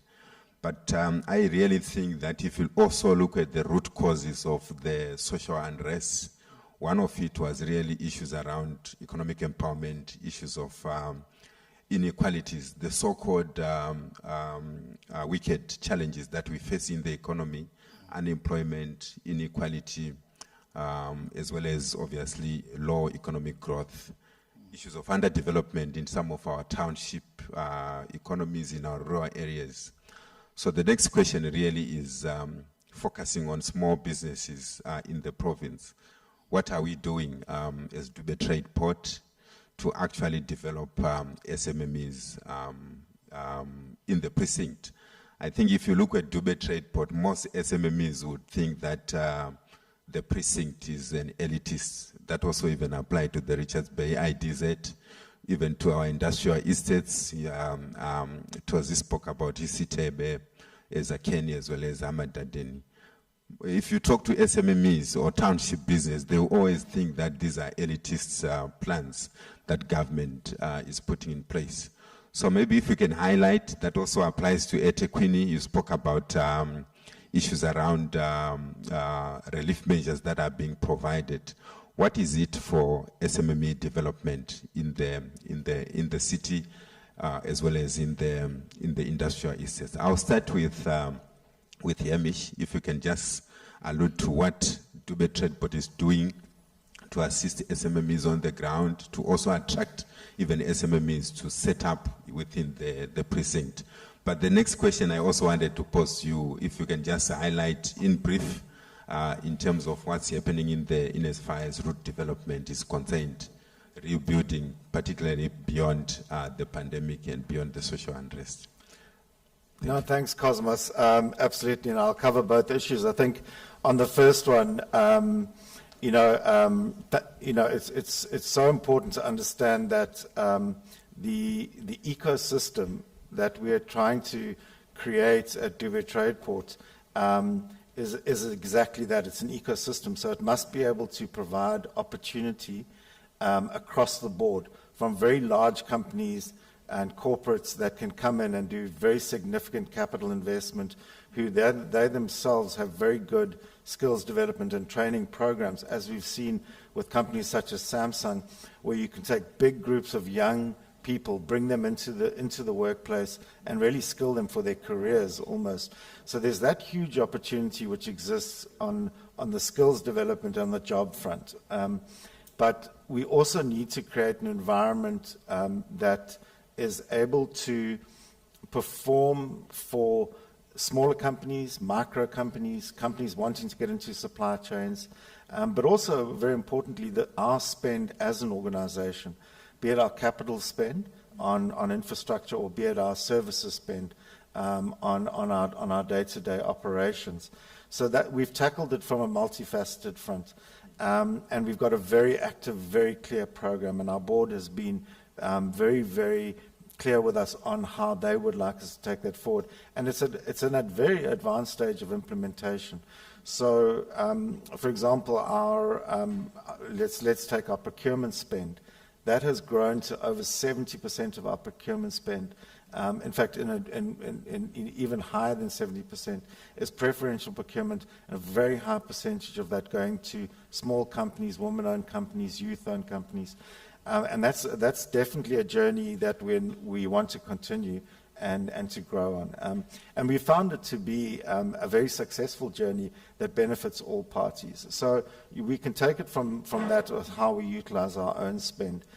In terms of then SMMEs, one of the biggest barriers, and I think Tabani touched on it, barriers to entry very often relate to how you can address the various different components of how you get into business. One of quite often is property, and can you build your own property, or is there a property the right size, at the right affordability, at the right terms and conditions available for you?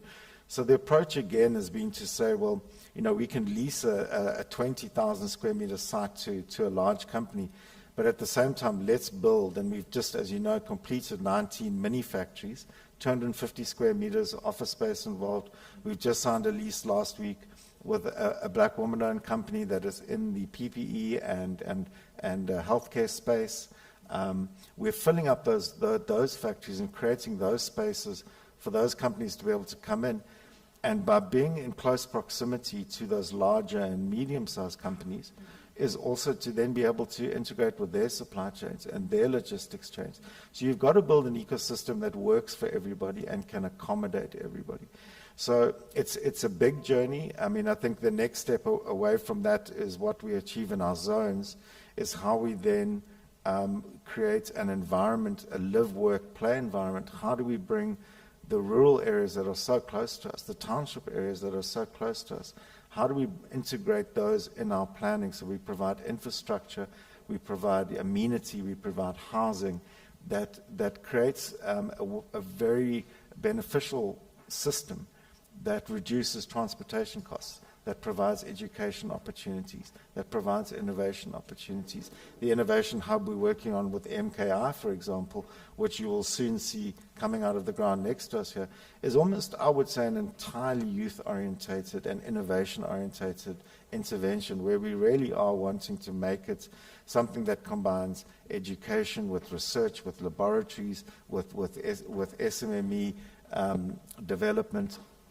so that you become an epicenter and for that. But in order to do that, you also need to then have residential opportunities in close proximity, public transport in close proximity. It's a big journey, it's a long journey, it's very achievable, and I think that's the approach we're taking. Come at the problem from as many different solution positions as possible. In terms of the route development, let's look at COVID. COVID has devastated the airline industry globally. It's led to massive downsizing, furloughing of staff at a huge scale. So there will be survivors, and there will be those that will not come back from COVID. It has changed travel patterns, which now have to be reestablished. There was a very interesting survey done online yesterday of South Africans to say, well, once you're vaccinated and we're all back to normal, what are you going to do first? And 43% said travel, ahead of everything else, visiting restaurants, visiting bars. Well, those were minor percentages. Travel was a huge percentage. And the unrest, has not helped the job of our colleagues in tourism to remarket the province and bring people back. There's a lot of work has to be in there. From a business perspective, we've obviously suffered very dramatic drops in cargo, and we run a cargo terminal, so handling international cargo is a core business of ours. We managed to achieve slightly ahead of some of our targets, of our revised targets, but we're on a very strong push now to reestablish our cargo business. We've had very good partners that have stuck the journey, like Qatar Airways. Emirates have now said that they will be coming back. So those strong airlines that have deep pockets, that are able to weather the storm. We heard just more recently Turkish themselves will relook at coming back in. So I guess from a business perspective, from a Dubai Trade Port perspective, it's critical for us to rebuild our cargo business because it supports the KZN economy, it supports our trade zones economy. But more importantly, airplanes don't just travel with cargo. Airplanes also travel with business travelers, with tourists, with VFR, visiting friends and relatives. And it's to reestablish that pattern of travel again, and to reestablish the brand of KZN, the tourism destination. So many jobs have been lost in that, or have been put on hold, shall we say, in that industry, and it filters everywhere. And so many of the unemployed, the newly unemployed in this province, are from that sector, and we've really got to make every possible effort to work with the airlines to bring them back into this market, and similarly for us to perform our role in terms of reestablishing our brand for both domestic and international tourists. Thank you very much. Shannon, over to reflect what is being done from an SMME point of view, particularly looking at township businesses, the spaza shops. Obviously, some of them have been heavily affected. Are there any plans as part of the entire relief measures of the city? What are we doing in as far as economic empowerment, particularly in our townships as well as some of the rural areas within the city? No, thanks, Cosmos. I think one of the things that became very apparent is that in terms of the relief measures that were being offered, we found a number of our informal businesses, SMMEs, were not properly formalized in that they didn't have the necessary documentation, and in fact was an impediment for them to get access to services. So if there's one thing that we need to do in a very coordinated and calculated way, is to register the businesses and be able to demonstrate to them that it does not mean that they would have to start paying taxes tomorrow. There is a tax regime that's very considerate of those small businesses. So that's one element that needs to be done in a coordinated way. And we need to show value out of it. So it's not just about registering and having an email address, but more than that. And that's one of the things that we see as one of the immediate actions. Secondly, I think it's important to note that whilst we deal with the aftermath of the unrest and put relief measures, we're still very committed to driving our other programs. So one of the things that you would be aware of is that the city has a system of organized clusters with the different sectors. And through those clusters, we want to drive the localization program with giving more access to township-owned businesses. So that's an important element. The third thing that I want to indicate is that our mayor, Councillor Mkolosi Kaunda, has made it very clear that in his term of office, he wants to set up an economic development fund.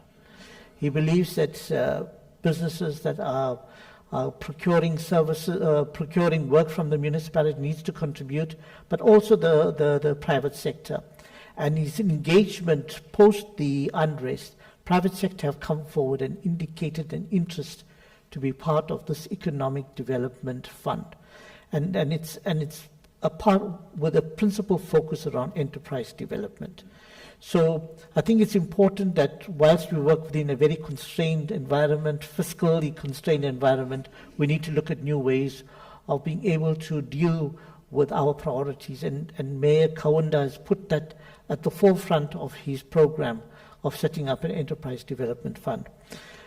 Perhaps the last thing that I would want to tell you is about the facilities that are being constructed in townships, and we're starting to see some of these really adding value. So the models that we've done, and it's being done in collaboration with some of the grant funding, whether it be the UDSG grant, Urban Development Support Grant, whether it be the Neighborhood Development Partnership Grant, it's the auto hubs. We've now completed a light industrial park in Umlazi with plans to replicate that in other areas. We had an innovation hub, but unfortunately it was one of the facilities that was damaged in Cato Manor. So we have a model to roll out these particular facilities. So there's 4 different models. It's the light industrial parks, it's the auto hubs, it's the innovation labs, and then the business incubators. So Cosmos, that's the plan. Fortunately, we have grant funding to execute on that.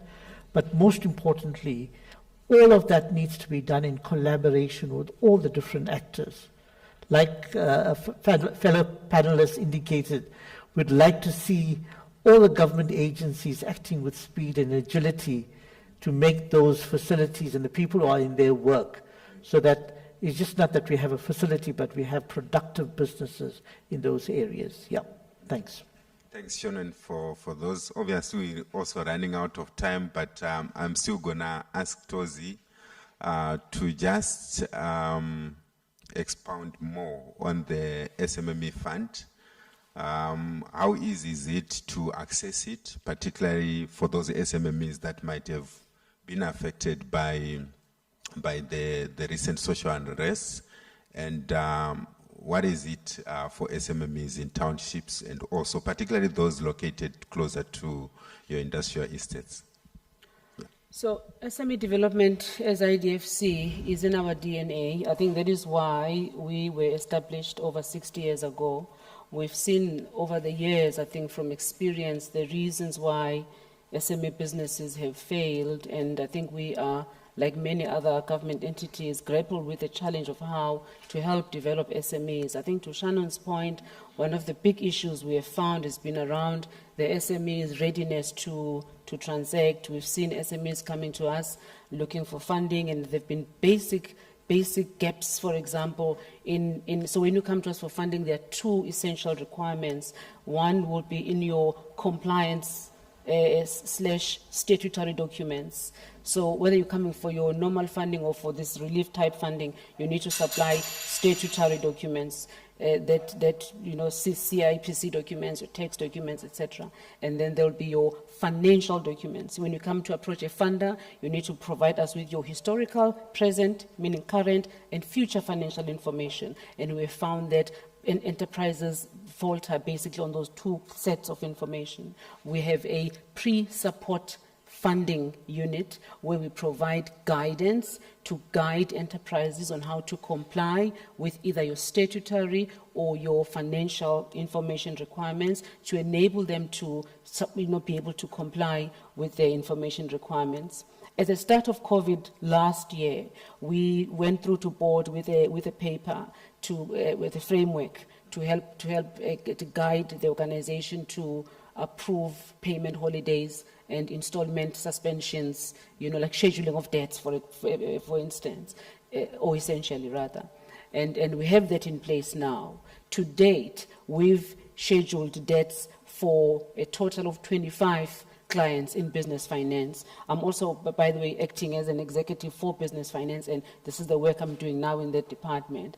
And we've basically foregone a total of 25 million rands to date since April last year, which would have come through to IDFC either as capital repayments or interest earned. So just in excess now of 25 million rands. So that's how much we've actually lost out as a result of our contribution back to the economy. So that a process is still in place now. So clients who have loans with IDFC can still approach us for the relief on the existing debt. We don't have a fund right now which has been invested in the IDFC for us to provide relief. We have asked for funding. We've met with the IDC 2 weeks ago, and we're asking for some sort of a recapitalization for us to have some funding available locally. We've got a meeting pending with the NEF for us to be an implementing agent locally for funding to be deposited with us, and we can do the local DD processes and disperse funds locally because we are the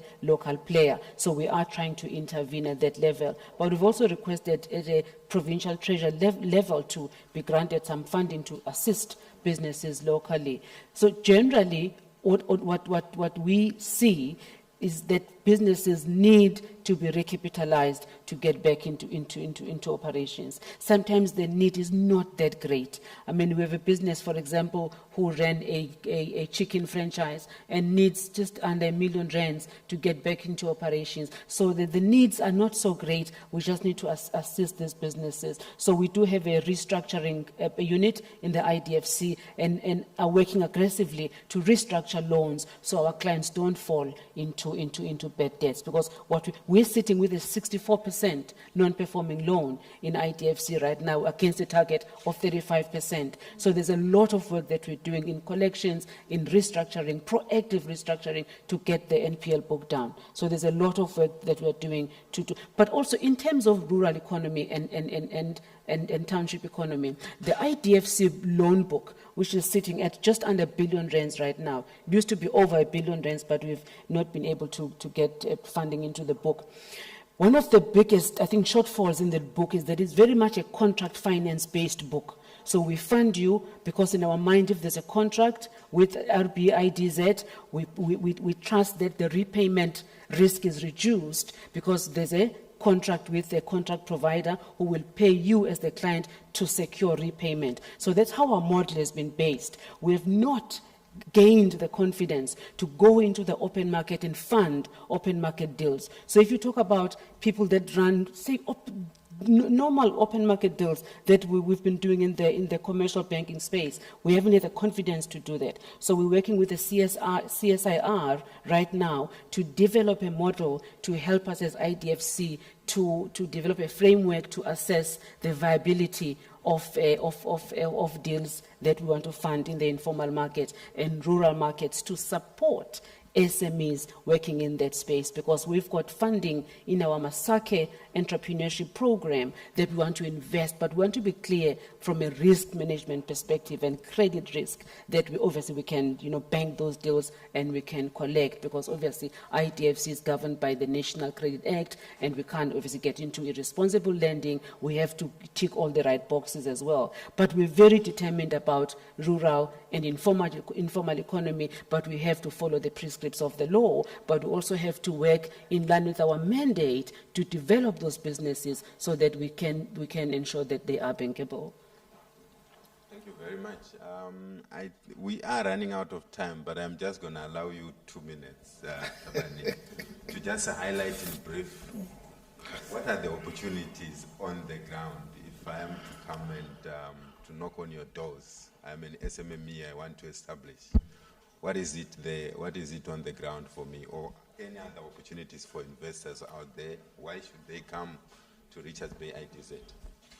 In 2 minutes. Well, I hope I'll pass the test for 2 minutes. But suffice to say, as I indicated earlier, that we have now a policy in place, enterprise development approved by our board.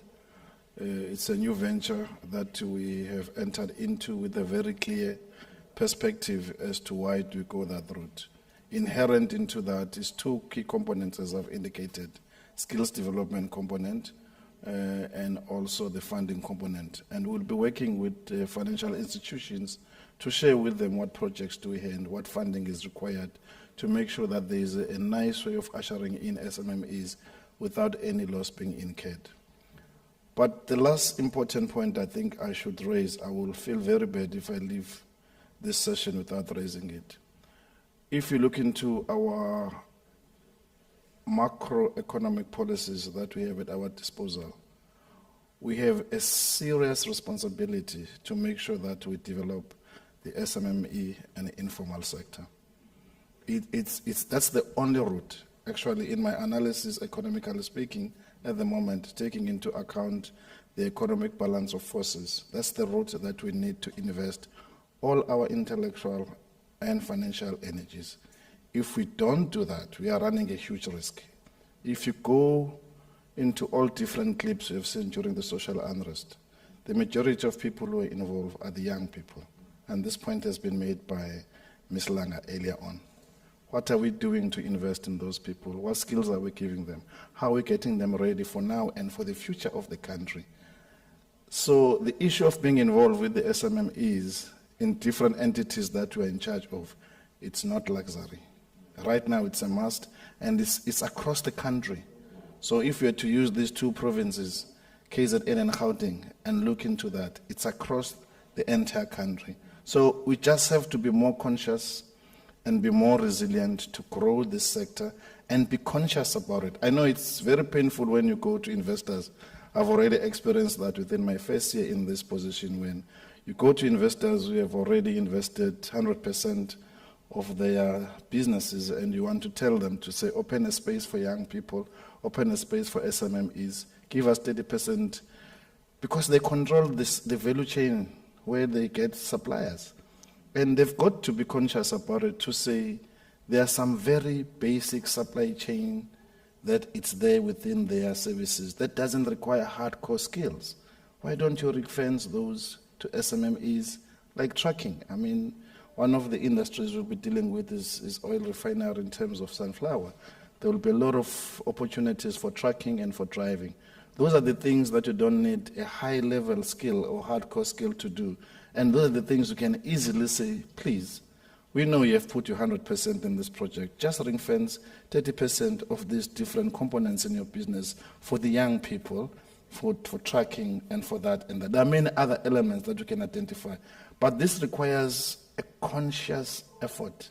It can't happen automatically. So I think we all have that challenge, and it's not just us at KZN. It's not just the province. It's the countrywide challenge that needs to be addressed urgently. And when you go that route, the micro level will deal with itself where it's dealing with itself. But if we focus more effectively where we have an influence and control at an SMME level, we'll be able to see and yield the desired results. Thank you. Sorry for going beyond your 2 minutes.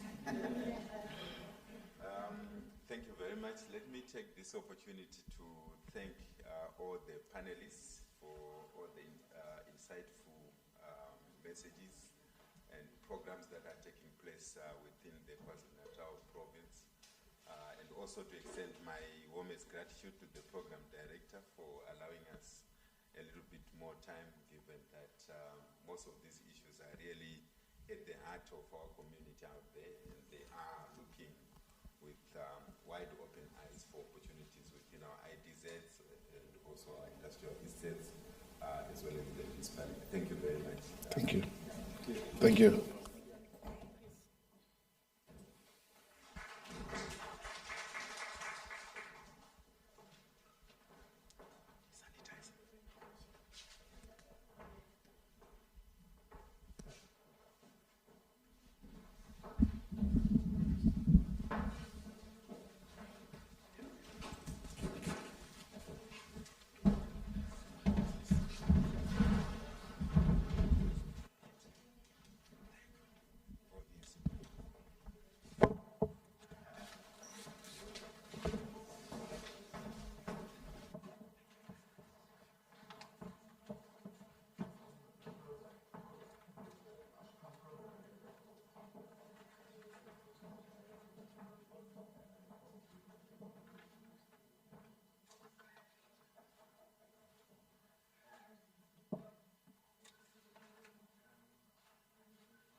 Thank you, Cosmos, for steering this particular panel discussion.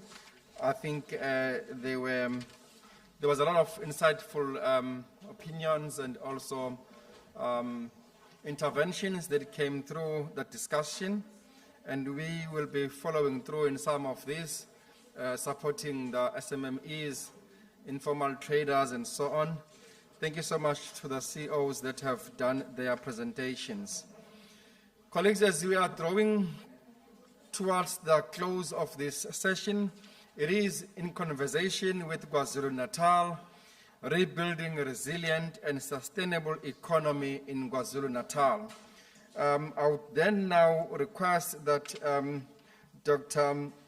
Thandeka Ellison comes to the podium just to give us a summary of the events that took place this morning, but also provide the closing remarks. Thandeka is the CEO at Moses Kotane Institute. Thereafter, then we'll go straight to lunch. After the closing remarks, we'll go straight to lunch. I think it's provided here outside. And I do also invite you to visit the stands outside here for exhibitions and try and get yourself some products which are produced locally. Buy from the young entrepreneurs and SMMEs that are here to exhibit their products. Thank you so much, Dr. Ellison, and thanks from the audience for your listening, because I'm not going to be coming back to this podium. Thank you so much. Thandeka.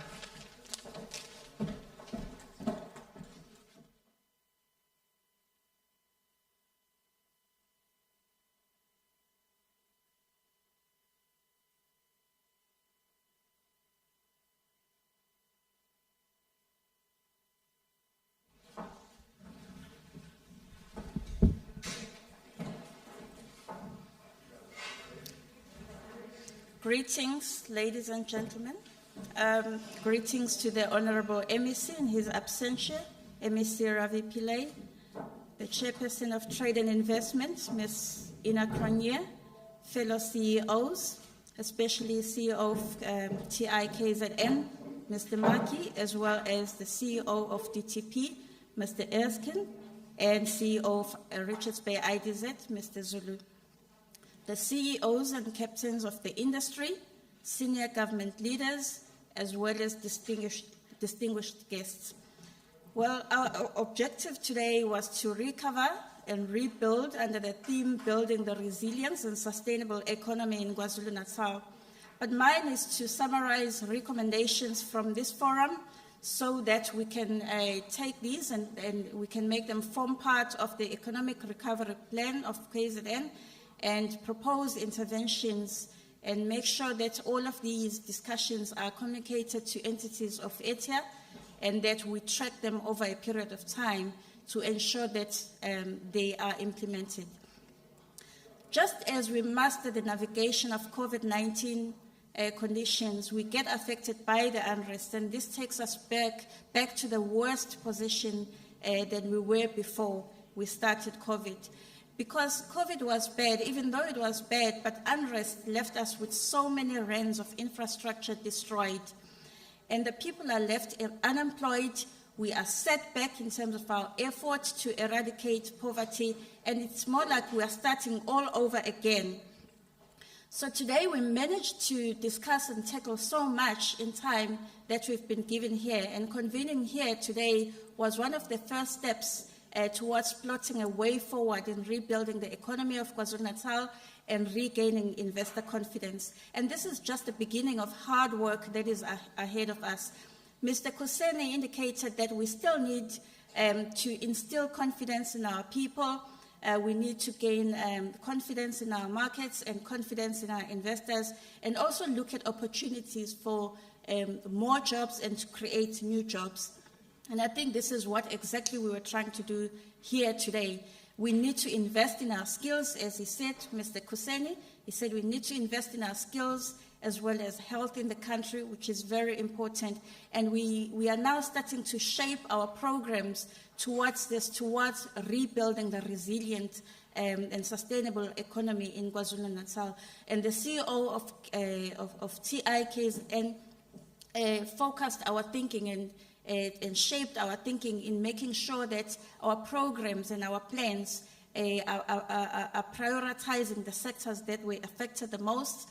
And these sectors were manufacturing, tourism, agriculture, property, logistics, oceans economy, and more. And we know that we need to focus our attempts towards these sectors. We know that government is already trying to provide relief, financial relief to those who are affected, such as businesses, such as citizens, to make sure that the citizens are economically active. Our strategic partners in public and private sector are also working so hard to bring the economy of KwaZulu-Natal. However, we still need to accelerate these, and we still need to address the issues of inequality, poverty, and unemployment. So we also know that now in KwaZulu-Natal, ITALA and IDC will play are playing actually a critical role in providing support towards business restocking. And we know that economic recovery is actually earned, and it's earned through promotion of entrepreneurship, through promotion of investment, through promotion of tourism, through us addressing social challenges so that we do not repeat what has happened.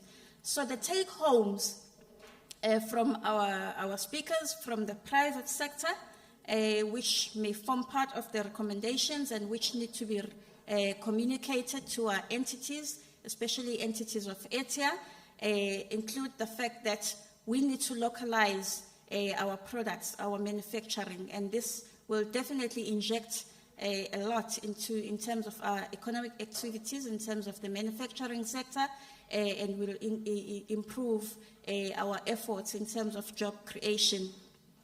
We know that we need to grow the informal sector, and this will increase the business opportunities for the youth employment. We know that we need to support businesses, and we know that government needs to be close to the people on the ground. We need to increase promotion of investment, and we need to ensure that we encourage imports and exports. Mr. Maki mentioned intra-Africa exports, and that is very important. So we need to make sure that government actually prioritizes its efforts to the local producers to make sure that the companies that have been here in the country for a very long time get the benefit of contributing back to the society and contributing to the GDP of the province as well. We need to make sure that we provide safety, because safety remains a critical issue, and we need to make sure that safety issues are critically and adequately addressed, and we need to make sure that we use funds that are available towards the manufacturing, and this will in turn create employment, and education remains a critical part for future businesses. And the take-homes from our speakers from public sector include the fact that we need to re-look into the issue of infrastructure protection. We need to strengthen the sense of security for our investors, and we need to protect economic interests. We need to build social compacts, and this is important to do this between government, business, and society. We need to ensure that we improve our means or our efforts to make sure that our businesses, especially small businesses, access finance, because that remains a sore point, especially now that we have experienced such unrest. We find that the issues of compliance and the issues of accessing debt relief, they're actually daunting, and this needs to be re-looked into. We need to make sure that we are setting up the Enterprise Development Fund. We need to reskill our entrepreneurs so that they remain active and they are aware of how to navigate in the space where there are unrest or economic crisis and so on. I just want to add that digital skilling is one of an important part, especially now that our entrepreneurs are participating in the digital economy. Research and innovation is critical going forward because these will inform our economic interventions, our skills, our future jobs, our future industries, and so on. So research and innovation is important. Remarketing the province in as far as tourism and investment perspective is concerned is crucial.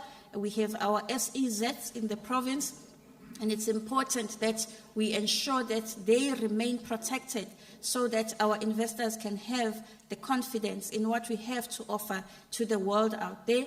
We need to promote or escalate the industrial parks, innovation parks, auto hubs, business incubators, and so on in the province.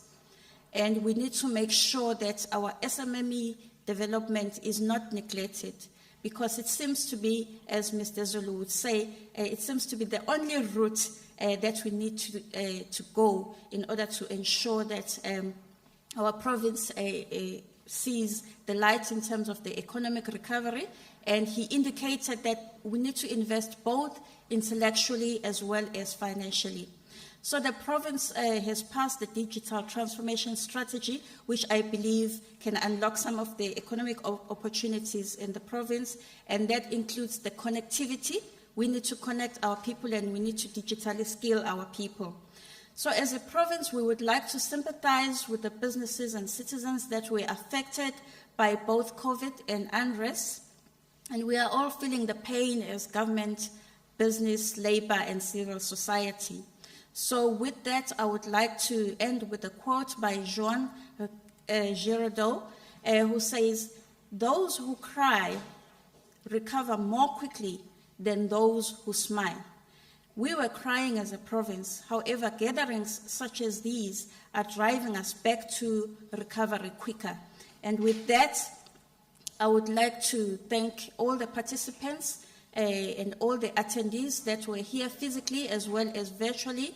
I would like to thank our speakers. I would like to thank all the leaders in business, government, as well as the civil society and all distinguished guests. And with that, ladies and gentlemen, I thank you.